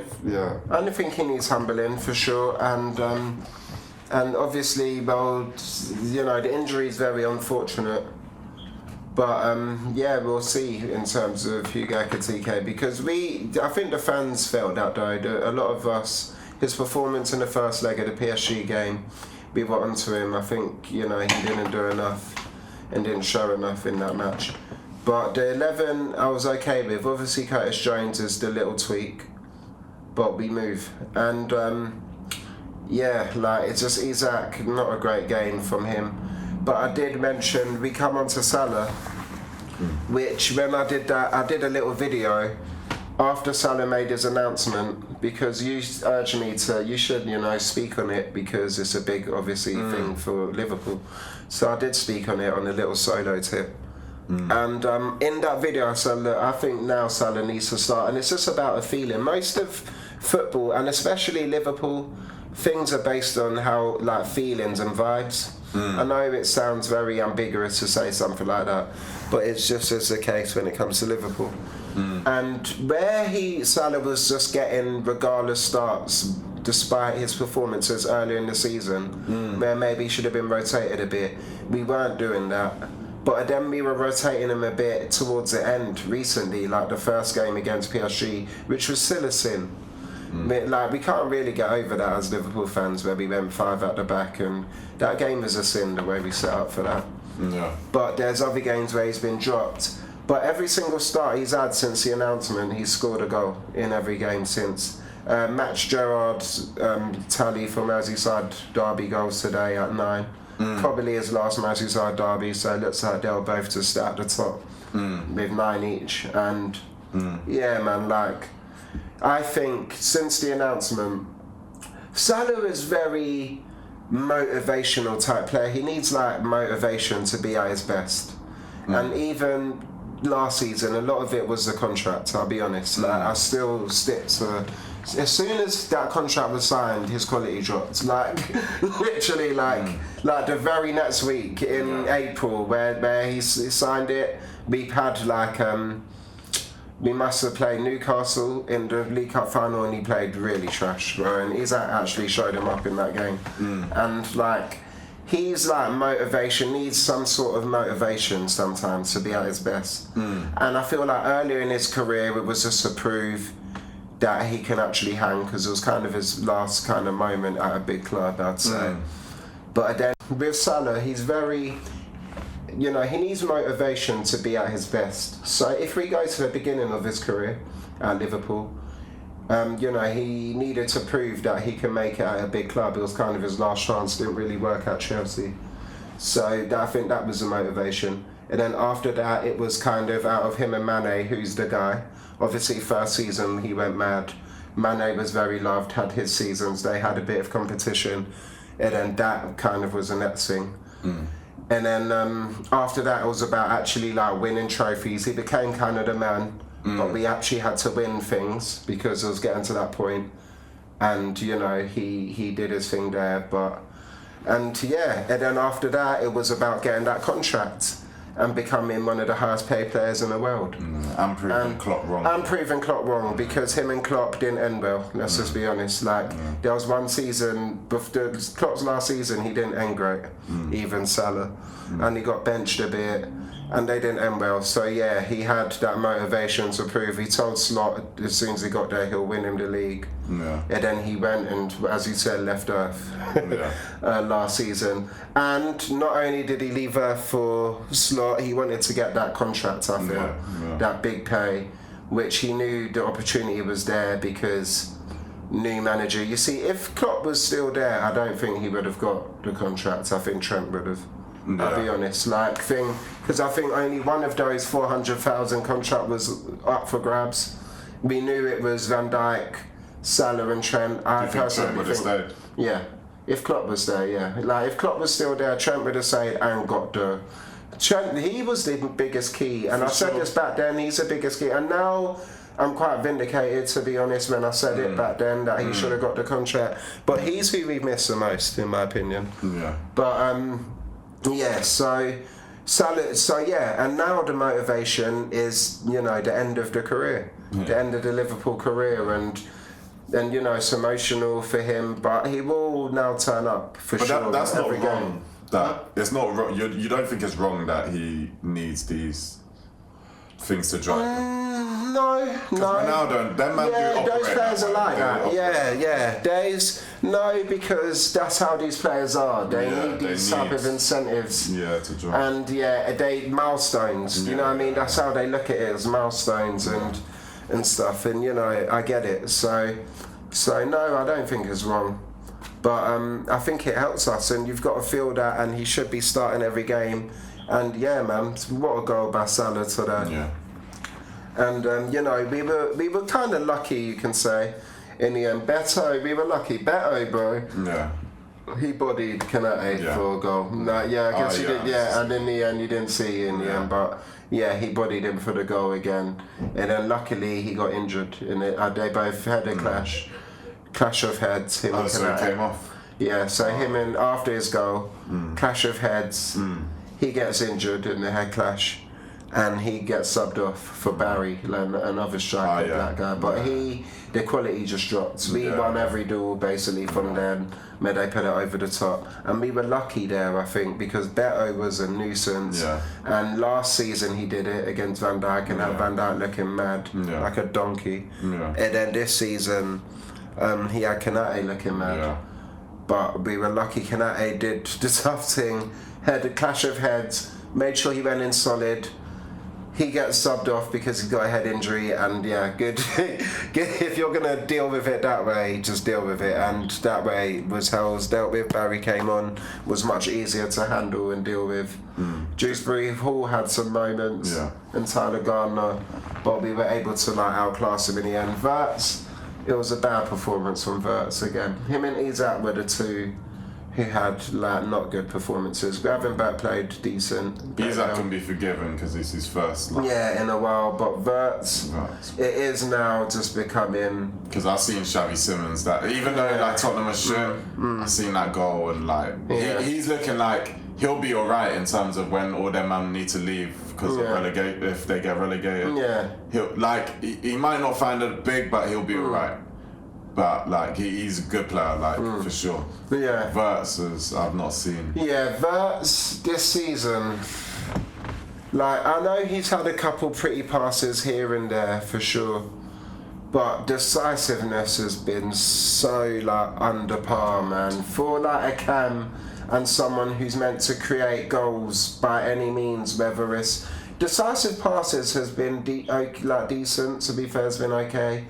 But the guy just is too hesitant to take shots. He doesn't shoot enough, and when he does shoot, they're so soft and then he's just so weak for the Prem. I don't know if it will ever, because other teams just use that against him. They go extra physical with their shoulder barges and everything on him, and I see it, and he can just never deal with it. He can't. It's just all season it's been the same story, man. I can't lie. What was your theory the other day that he was dodging Musiala smoke? That's why he didn't go by. And that was a little theory because I was thinking about their cams and how much he was saying how when he came to Liverpool at the beginning, the agreement's that he'll play in the middle and he wants to play in the middle. And I was thinking that's where Musiala kind of plays for Bayern, and I think he just didn't want to compete mainly against Musiala for that spot in the cam. They're similar in age, very similar positions, areas they cover, and that's what I truly think, and that's why he chose Liverpool as a decision. As well as, he probably loves Liverpool as well, and he's got a good heart on him, he really does, but man, he's just so out of his depth, I think, a little bit in the Premier League. We'll have to see. Someone's true. When you start rating his heart. I know. You're right. Normally when we praise heart, it's he's lion heart. He's got good spirit, mentally. But this is just he's just a nice guy. This is 130 mil we're talking about. He puts his plate away in the cafeteria or something. And look, we haven't really done a full episode in a while, so there's a few things with Verts I haven't been able to get off, but I could get it off now. But another thing that was alarming to me is that when we got him, Man City obviously first came in for him. They stopped because they felt like the asking price was too much. And obviously they ended up getting Cherki for 30 million. 100 mil less. Yeah, exactly, for 100 mil less. Well, not 100, more 95 or something, 90. But Cherki just, man, that boy looks different, man. To me, out of all of the cams, he's him. Do you understand? His celebration, he just stood there and looked. I'll say, he's him. You got a little hate. Cherki is cold, but the pep system, system's very, because if we're talking about the term of I'm him, I think Eze's had more I'm him moments where it's I've made it happen on mine, not not Pep's. If they win the league but I'm not putting it down to all Cherki. Semenyo in Jan was a big. Yeah, for sure. Gay, like there's man that have made it happen. Whereas, but in these games, the big mentality games, but all of them, him. Because in the League Cup final... The League Cup final I still think's overrated. But then Chelsea, but he did like kick-ups at the end of it. Yeah, but it was about how he did lose possession throughout the game. But he didn't throughout the game, he did lose turnover possession like once. For me, like, Nico Riley affected, Bernardo Silva affected the result. Like, Cherki's come onto the scene when City it's all good for City now. Yeah, well, you think he's decorative? Yeah, but he's very good though. He's decisive. He is decisive. But what did he do in the Champions League though? Nothing this year. But also, like, he's amazing. Like, he's cold to watch. But like, I've seen this type of player at City so many years. Like, Foden got MVP last year. He's getting bleep tests now. Yeah. He's coming on last 5 minutes again. Like today, it was like, oh shit, 85-minute sub. Like, he's got more quality than Foden though. And all throughout, even when Foden was younger, like his technical ability is so high. His technical ability is he can't shoot as well as Foden. Foden's like sharp shooting, like, I don't know. Like, he's like legit Foden's bow-footed. He's great bow-footed. Great bow-footed. He's more like, skillful. His final pass is great. He's got those like pass through the lines where you don't like that are irregular. Like he's got the ones that most people can't do. Like they're just irregular. Like unorthodox. Some of his unorthodox passing, it's that final pass. It is Ozil-esque in my opinion. Like there's Ozil-esque elements in his final pass. So, I can't see that. Yeah, like to me, he's got that irregular, unorthodox final pass that most defences don't see coming because it's just unorthodox. And yeah, he does like the no look, but when we're talking Ozil now, we're talking like GOAT careers.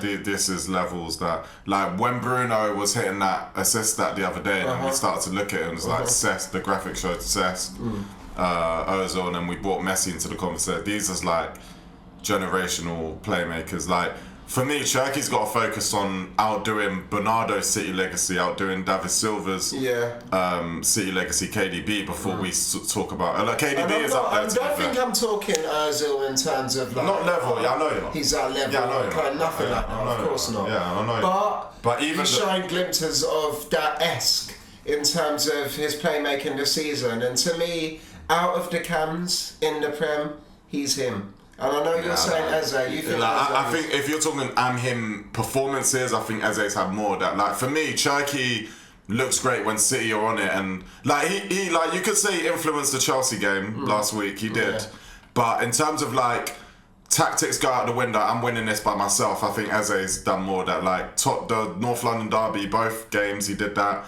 I think in the Champions League, that game when he hit that volley, he did that. Like that game Leverkusen.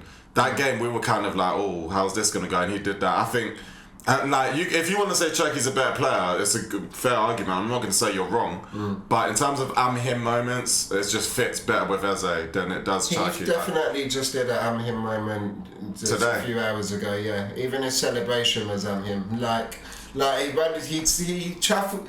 So he made 3 players. No, he made them 3 players look like training cones. And then got the goal and then stood there, and obviously you man scored like seconds after. That's why it's not him. That's why like it's fake. Like him has to feel. It has to feel genuine. When he did the celebration, it felt like it. It felt like it for a minute. Yeah, it felt like it, but it wasn't what it looked like. Like that's why I feel. Him has to feel like I'm him. Like I said, when Eze does it, I believe him. Like when Eze volleyed it and it just walked and showed the badge like that, it's like I believe that. I believe it. Cherki, I don't believe he's chubby. He's like Cherki's cold though.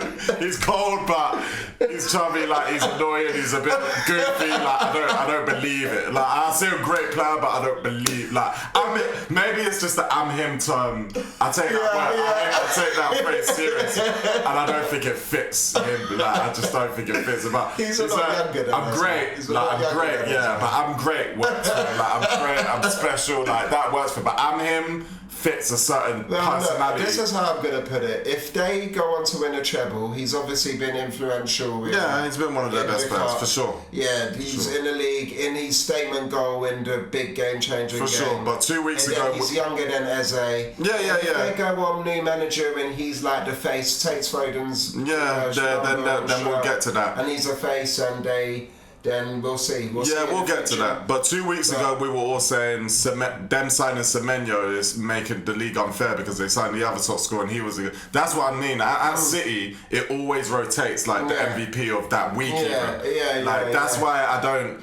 It's not. It doesn't feel the same. But by the way, one really quick point because now that we mention him and obviously coming off the back of the Salah announcement that we were just talking about, I do want to because Bernardo Silva just announced he's going and he's been very solid. You can argue he's been Pep's main because even when you think about Pep didn't sign KDB and he didn't sign David Silva. Yeah. Bernardo's there from the start of Pep's tenure to right till if it's the end, right to the end. And you could say Pep's valued him in a way that's Bernardo's just always been there and always remember that little weasel through their title races being annoying and stuff. So but ultimately you can't not rate him. So for sure. I just want to give because obviously we said the Salah thing. Robert, I think we spoke on a few weeks ago as well. But Bernardo just announced it this week, and it's fair play. All the best to him. He's been great to watch. To be fair. So yeah, man, it's big changing of the era. Yeah. But even the whole debate about Cherki was about Wirtz, really. Yeah. And how he's been a bit out of his depth. We just have to acknowledge the truth with Wirtz now.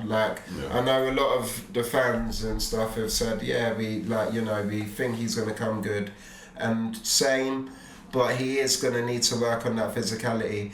And since he can't, just as a team, we need a system that allows him space.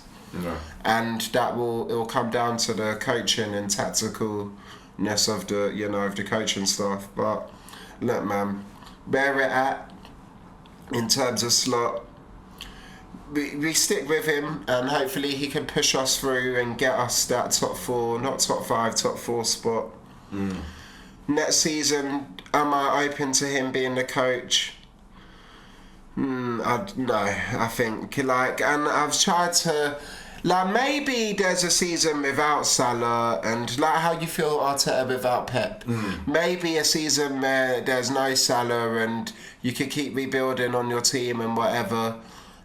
Maybe it works better for you, but I just think we're so too far off. I think we're just too far off it. I heard Mark Lawrenson say the same. Recently they asked, even if we get top 5, do you think?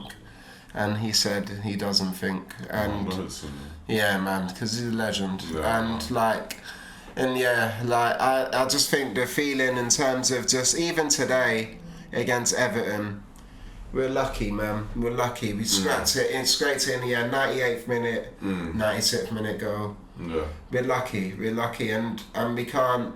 We need to win convincingly, bro. If anything, these last 6, it needs to be a trend of us winning convincingly, so we're ready for next season. You know what I'm saying? Because really, that's now the goals to look for next season. Obviously, you need to end this one, but it's not coming, and.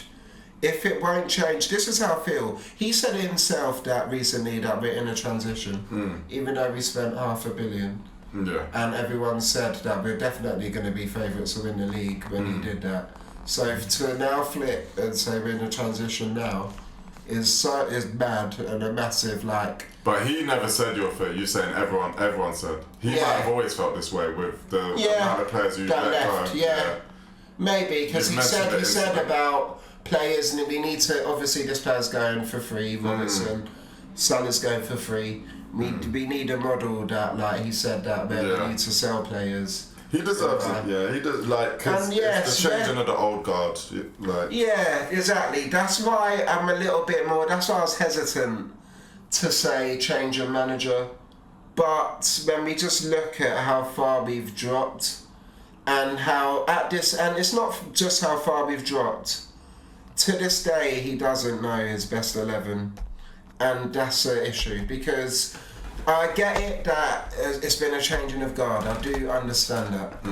But there's certain positions, like right back, where you should know. Like, we shouldn't be having to... Not if you're changing a generational, right? I know, that's going to take a minute to figure. No, you're right. You've always said he's the system. Yeah, that one's going to take a minute. The others, I'm with you. Maybe even Salah, but Salah, I think, if you find the right player, you can replace. But Trent is unique. We didn't get a sit, so we still need a sit. Like, we still need a huge rebuild. Like, okay, Trent is unique. Just to me, Frimpong weren't the right person to replace Trent. We still need a right back for sure, in my opinion. That's one of the big ones we need. And centre mid 6 we need. Obviously with Ekatike, I'm more open to Gordon, which we'll get to that in a second. Because Anthony Gordon, I'm more open to that.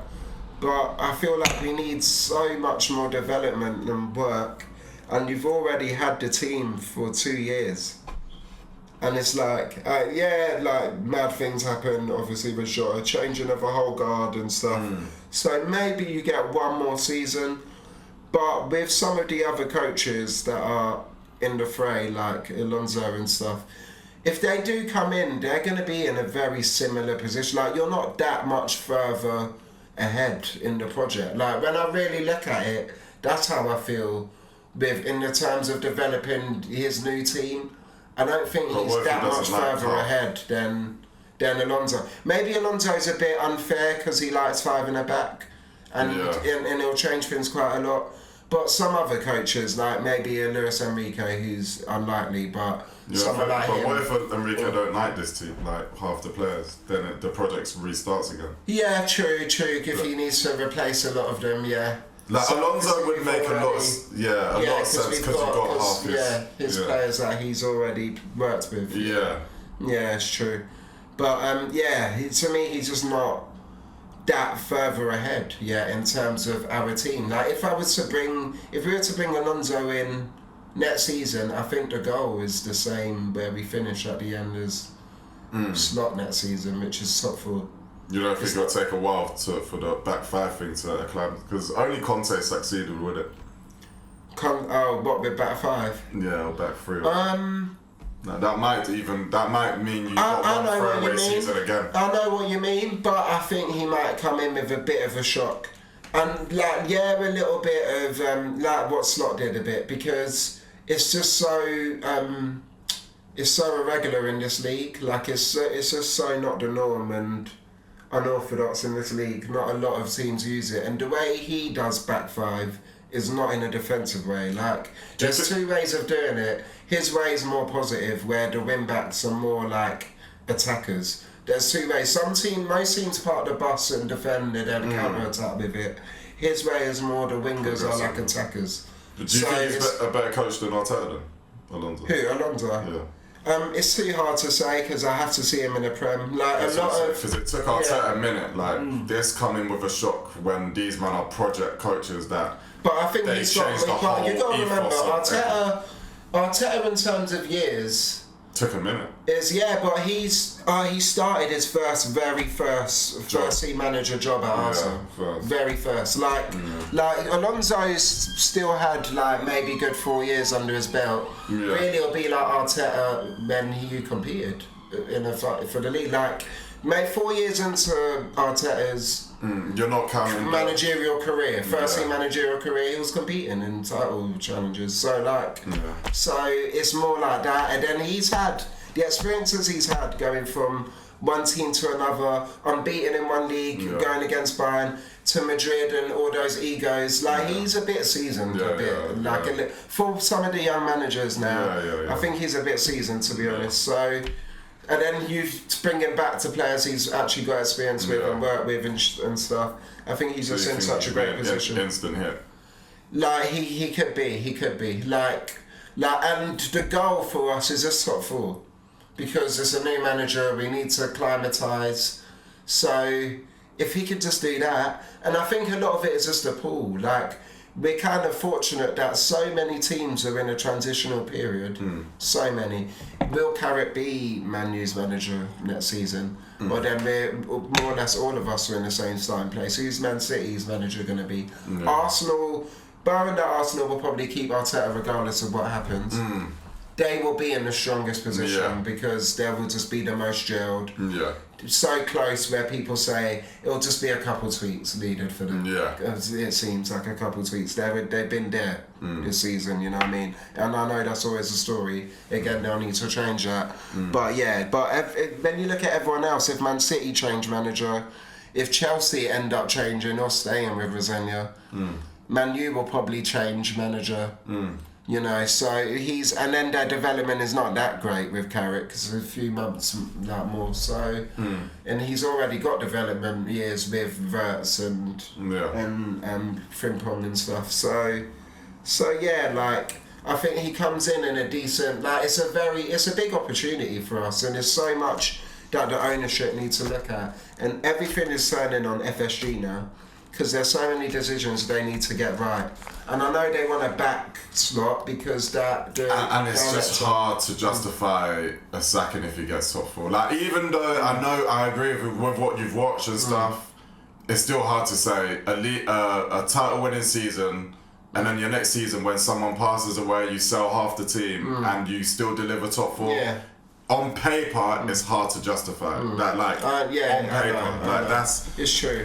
It's true. Yeah. So that's why if we get top four, look, whatever, but it will take some serious because FSG have dropped the ball too much. With Gahey is another one. Yeah, but City offered mad, like bro. So they offered, but he's on a free, and they offered still. How much they pay for him? He was wearing a Liverpool top. They don't, but that's like one of the biggest fumbles. Yeah, I don't think it's that. He's wearing a Liverpool top. I don't think it's that because if these man say, bro, in 6 months you're gonna be free, and man are still willing to pay 35 mil and your contract. And you still get the bigger wage than if you were coming on a free anyway. City just are ridiculous. You can't compete with that. How much they pay? 35 mil for it. And he's on 400k. Why didn't we put in an offer? If the money bounced back into our account in summer, why didn't we just fucking use it in January? What do you mean bounce back in? We bought him. Like we basically gave the dough to Palace in summer. He was out there in the shot, did a medical. But because they couldn't get a replacement and their manager said he was going to leave right there and then, he's leaving now anyway, they ended up keeping him. And so the money and then January, but the context is different. He shouldn't have the same value. Only City can afford that. It's because City, by then, they realised, oh shit, we need a defender. Yeah, they're desperate. And then so they overpaid. Like which means any smart club. I think we fumbled that. Nah, that's well run. That's good business. Like, from City or us? No, you. That's not. I'm sorry. 35 mil for someone that's going to be free in 6 months is just not. And 400k. Like the whole reason of being free is to get that big bag in terms of wages. So but it's. I know what you're saying. I know what you're saying. But what would you say his value is if he's under a 3-year contract? England international, probably England's best. Around that, like fifth, like six, no, like six, double. No, 6. Exactly. That's what I mean. So then, still, but he's on the free. So I know there's 6 months. 6 months is different. I'm sorry. Well, if you're still, maybe you're right. 6 months is crazy. To do that, but sometimes that's not a fumble though. That's not a fumble. Like that's. Like he was wearing a Liverpool top. It's a fumble. Is not getting him in the summer. Yeah, that's the fumble. Exactly.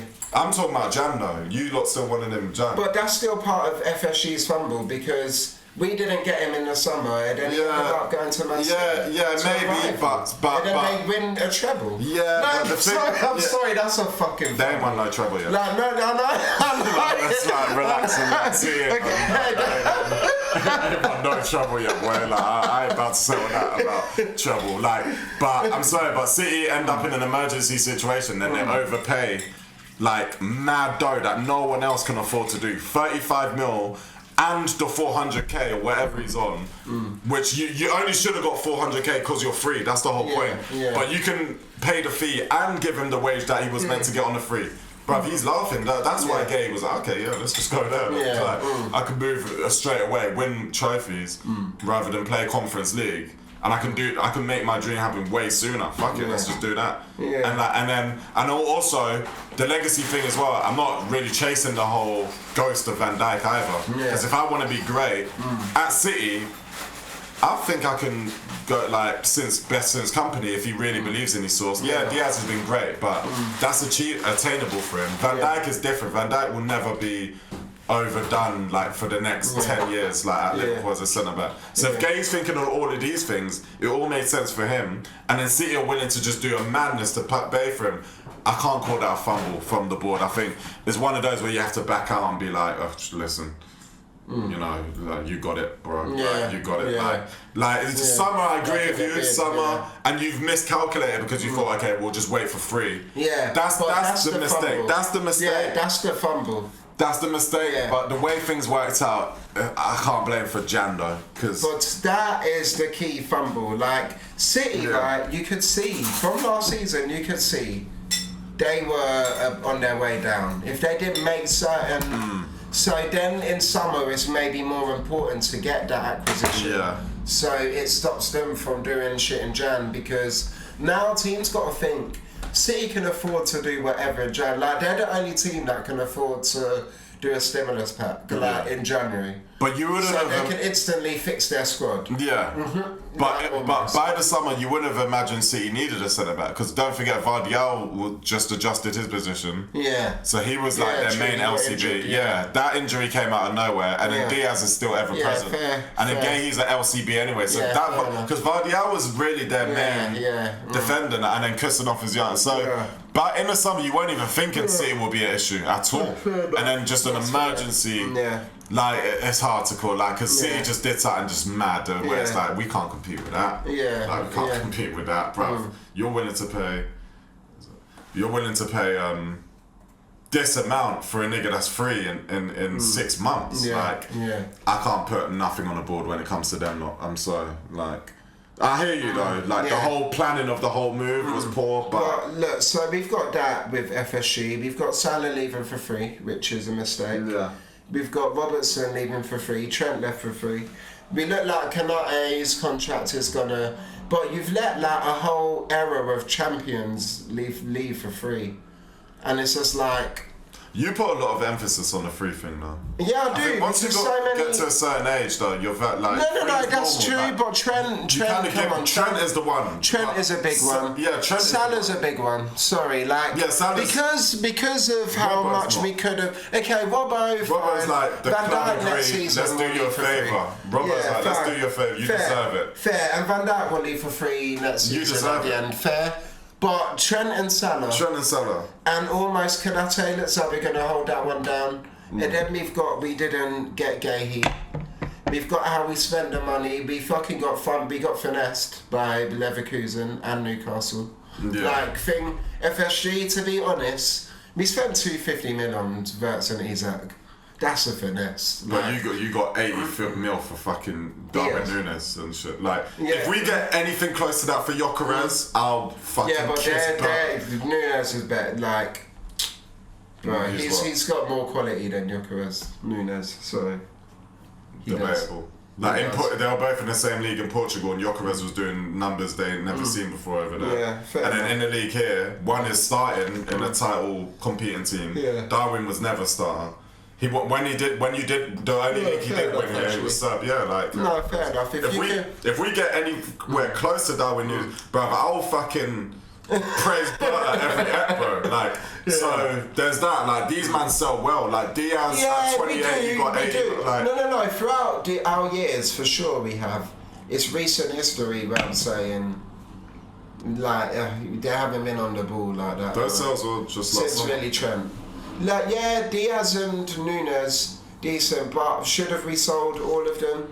I don't know, like, one of Diaz, I think, people still think Diaz should have stayed and stuff. It's just like, now you're just saying it because of how things look now. But the truth is the money he was asking for with his age, we had to sell him, you know what I'm saying? And think about rebuilding the team. But look, man, like, I think FSG, they need to make the right decision regarding slot. You've got to really look at everything for next season. Bringing Alonso in, is he that far back in terms of the project? And does he understand Liverpool more? Yeah, to be honest, we just got to be honest about it. Like, obviously, Slot's had a big 2 years, maybe with the experience. things can look good. But look, this is how maybe they've got to play it out. If Arteta is willing, no, if Alonso is willing to do this, is that if you wouldn't mind giving us a month of the new season, give us until, not a month, just until September. Just give us until September, and let's just see how slot starts. And see how performance is, and because with pre-season, but maybe he feels like, no, I need a pre-season, and so it'll be. And if it gets like that, then look, a decision's going to need to be made, and then I know it will be harsh, but look, man, the way we've performed and the amount of losses this season, like we scraped that win against Everton. Like we'll see how the season ends, but in that video I did say, look, all of Slot's success is Salah, and if. Salah, if the season ends with Salah just getting all the goals and that's how we win, then Salah's going at the end of the season, so you can put two and two together. You know, for me. And that is honestly, and you said it yourself. And like Jan was the big chance for him when thing went to AFCON, and that was this moment. And he flopped that. Like if we do end this season successfully, but it's all Salah, then it just does make you look like Salah is the one that really carries you, and he's going, so put two and two together, I think you've got to go with.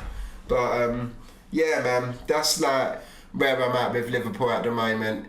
It's tough and tight. We obviously need to do what we can to get that top four, and then it's just nerve-wracking for us because it's all down to FSG. And also the biggest thing is I think I forgot his name. I think something Edward, Mr. Edwards, we'll just stick with for now. Just forgot his first name. I think he's our sporting director. But I think he's leaving, going Saudi next summer. Not this summer coming up, but the next one. So when he does that, maybe he doesn't care about really bringing in a new manager, and why go so hard now when Slot's got 1 year left in his contract, so then I'm just going to leave at the end of the year as well, so maybe, but you know, that will still show up on his record, so obviously maybe he will still put in the work and look at Arteta and try and leave really a good legacy when you leave, really. That's like the goal. But man, that's where I'm at with Liverpool. It's just a lot of it is down to the ownership now. It's like it's been a very strange season for us, and now all eyes on the ownership. What is their next move? What's their next move? And a lot of it comes with how the season ends. If we don't get top 4 or 5, then I think Slot's definitely going. But that will be very bad for us. We need that Champions League money, and in terms of attracting certain players, we need Champions League. So man, we're at a very pivotal spot, to be honest. Liverpool are. We just got to keep winning these games and get that spot. Everything's exciting, man. Top 4 race, title race, and even that relegation, that 18th spot. It's true. It's a great league, man. This shows why it's the most entertaining league in the world. I'm looking forward. Like, there's a lot of good football to watch now. Like for like every game, you know, sometimes you get to April and there's some parts of the table it just fizzles out. Like some teams are playing for nothing. Everyone, like so many teams are playing for every Prem game is worth a watch basically now. Besides like Burnley and thing, but then even then, like for example, Burnley got City, that could affect the title race. Even they're worth watching on Wednesday, for example. So it's a great advert for the Premier League. Like even like taking myself away from the moment as an Arsenal fan and the drop, like the loss and stuff, it was just like, but what a league. What a league, like let's go, let's like bring it, like I know everyone's panics and bare people are emotional, and I'm sure there's gonna be like bare channels that are ranting, like Arsenal fans that are ranting and stuff, but my thing is like bring it on, let's go, man. Like I'm disappointed, but let's just go. Like I love football, so I want to watch like a great closing month, and so, I hear that. So that's piggybacking off your back top 4. I'm looking forward to that too. Man. And then finally with Liverpool is just look, with Ekitike, I do want to cover that injury, which was nasty, and obviously he's going to be out until it looks like January, which is a very long time. So my stance has changed in terms of acquisition, which I said, look, I keep hearing people say Liverpool need a new attacker, Liverpool need a new striker, this, that and the third. But now with that injury, we do, because we obviously need to replace the Salah goals. Hopefully Isak could do that. Ekitike was meant to be a big part of that for the plans, and him being injured means we definitely need to get a new winger. Now, maybe Gordon, maybe Anthony Gordon, like he's got that experience with Isak. Yeah. He's a Scouser. Yeah. He's Liverpool fan growing up. Premier League seasoned, Proven. like Prem proven. Great season in the Champions League this season as well, to be fair to him. Like he's probably one of the top scorers in the Champions League. After Mbappe's got to be number one from the stat I saw in that game, like 15 or 17 goals. Do you hear the way I never wanted it, but for you guys, What, Gordon?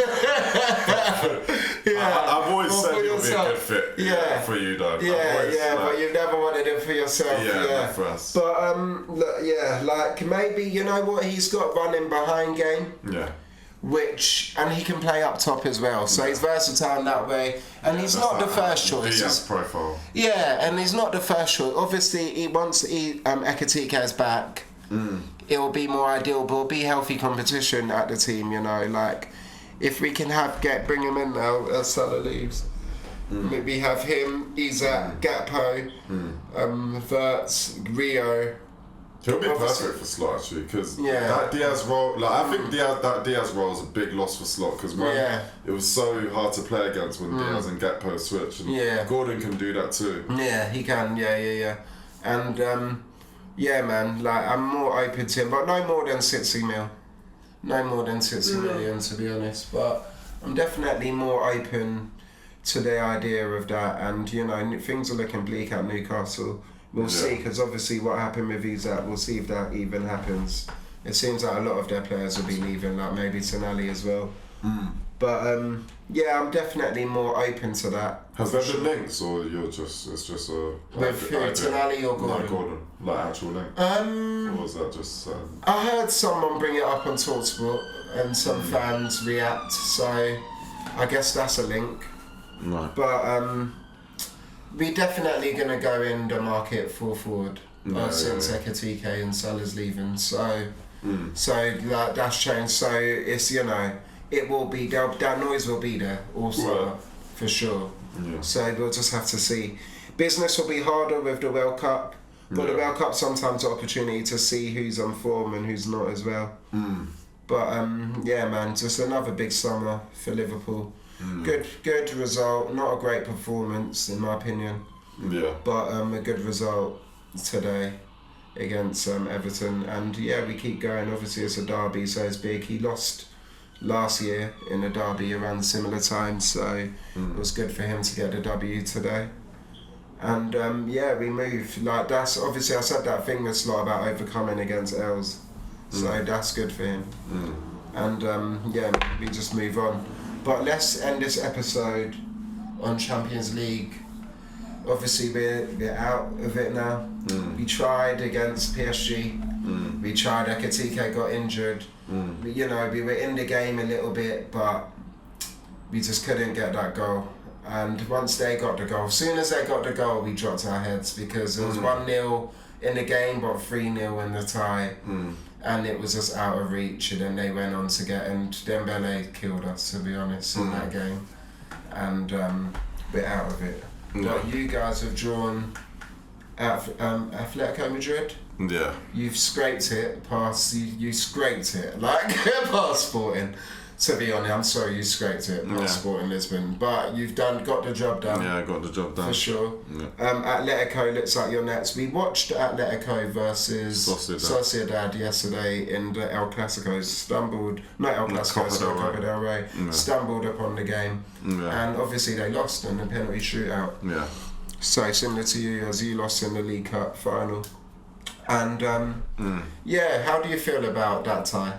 Yeah, I'm not getting carried away at all with it, because obviously the easy thing to say is what we did to them in the group stage earlier this season, battered them, we were both out the game, and are very convincing. But PSG have given us a good reference point in regards to last season as why we shouldn't overlook them. battered PSG convincingly.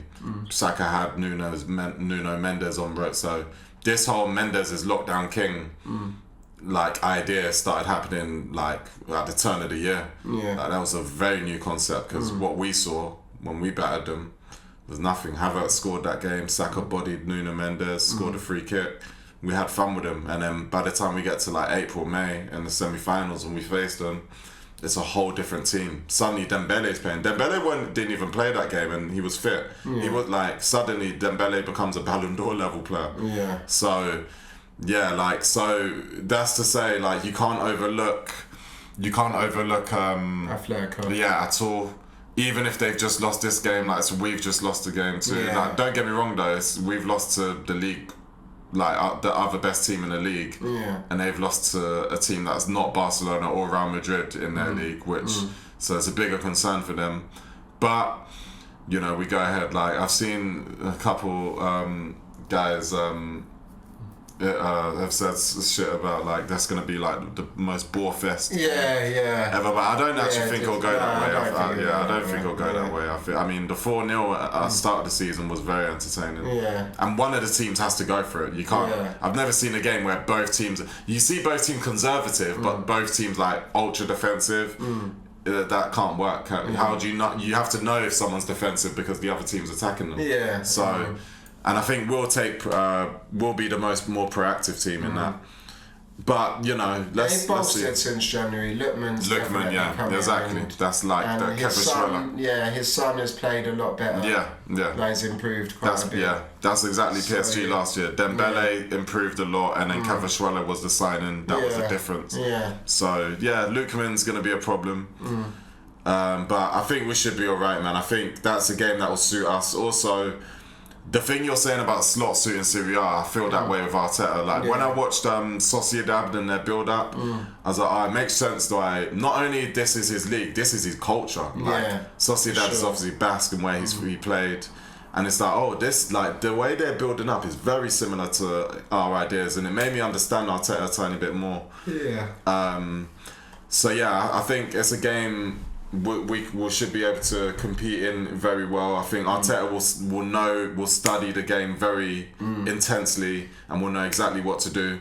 So, and then when I look at threats, you know, obviously Alvarez will be a problem, Lookman will be a problem, but I think I think we should kind of be okay, and we've got the players to, you know, cause them issues. Now, in terms of like attack and all that, like Arteta's got to be good with his lineup, and I think also now, like Jesus, because Jesus in the Champions League is actually a different player now. I think there's a few players in this team where they can't offer anything else anymore else in the league for us anymore. Jesus' time is done. Ben White's time is done.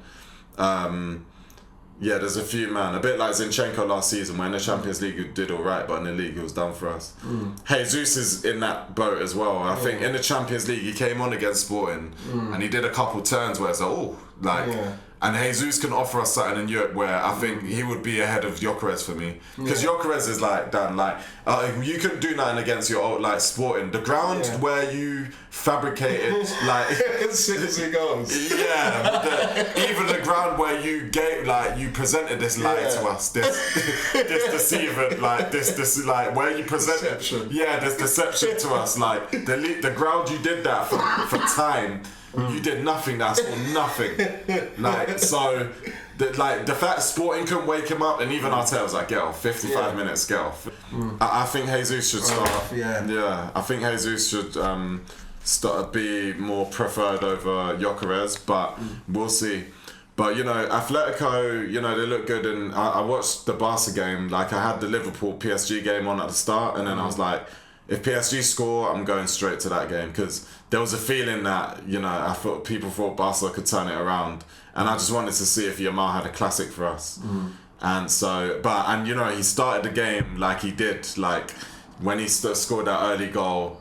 Like, Yamal's just different, man. Like, Yamal is like, when we talk about I'm him, that's I'm him. Like, that's my version of I'm him. Yeah, for sure. Like, like, that's, like, he to turn up that game, like, get through ball from, was it Ferran Torres, and then slid it in.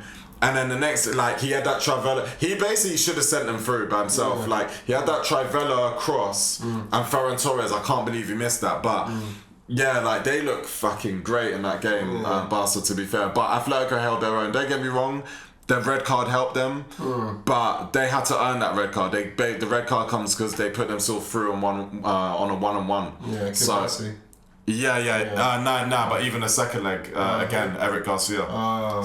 Both legs, if you're causing red cards in both legs, you're doing something good. Yeah. So, like, credit to Atletico, like, they're a good team, they're solid, but you can score goals against them now. Like that Musso, you can score goals. It's not like Oblak days when the defense is like tough. Yeah. We can get goals. Yeah. So we'll see how that goes.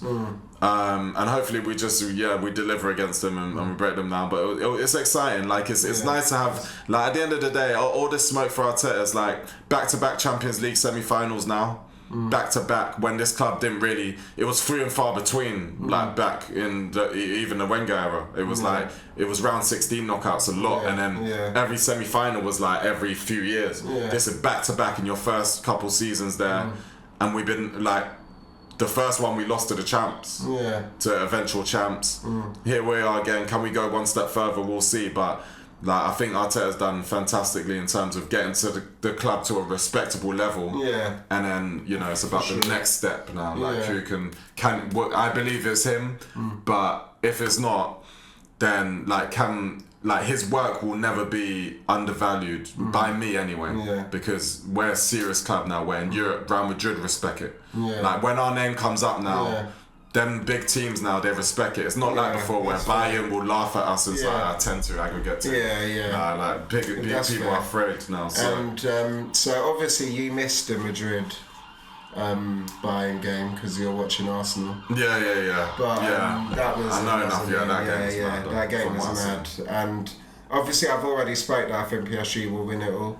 Yeah. But Bayern definitely showed some mad quality in that game. And it was just a mazzoline. And just quickly, what do you think is going to happen next at Madrid?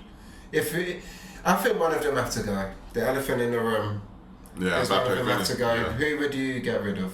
Let's just quickly. If it was me, I'd get rid of Mbappe. But it's going to be it's going to be Vinny. Mbappe is the biggest investment. Like, don't get me wrong though. Mbappe at left wing is the best. He's still elite. What he was doing at PSG, even France and that. Like, he's a better player, but it's just Vinny's more proven. He's younger, and Mbappe. But Mbappe's still putting out the numbers though. So I mean, I don't know. I mean, it's something for them to figure out. For me, they shouldn't have done it in the first place. I never thought it was greed. But they did it, and they've got to deal with it. The real thing is, what did they do with their managerial situation? Because I think, I think Luis Enrique would be interesting for them. Like, people like. I don't think Klopp will go. To be honest, Klopp would be perfect for them in terms of like the style of players that they have. Yeah. I would like to see Klopp there. I can't lie, but. Trent as well. Yeah, Trent, like engines in midfield, runners, athletes in midfield, and then devastating attackers. Yeah, like Valverde is such a Klopp player. Yeah, Valverde, and even Camavinga would probably end up staying. Like he would like him. Yeah. And then with Klopp, you wouldn't even have to figure out the Mbappe Vinny situation. They'll both thrive. It's Rodrigo that'll have to bounce. Like Vinny and them, like one of them will have to bite the bullet and play right wing. But he can make, like, the levels I saw from Mane right wing at Liverpool, like before Salah came, like Mane was crazy, like unplayable. Like Salah's like skewed our whole perception of like people forget what Mane was on that right wing when it was Coutinho, Firmino, and Mane. Mane was a perfect outlet. Like he was so good, and then obviously Salah came but Mane's stock went down a bit. But like if Klopp could humble get one of them to bite the bullet and go right wing, and then the others on the left or whatever, and then they've got the false nine, so they're always in anyway. I think they could do magic. So I would love Klopp there, but I think Enrique, I know the Barca history, but he played at Barca and Real Madrid in his career anyway. So I think that's something that'll be interesting, but you never know. I can't call it, but they've got to change the manager and they've got to figure out this player stuff. Like,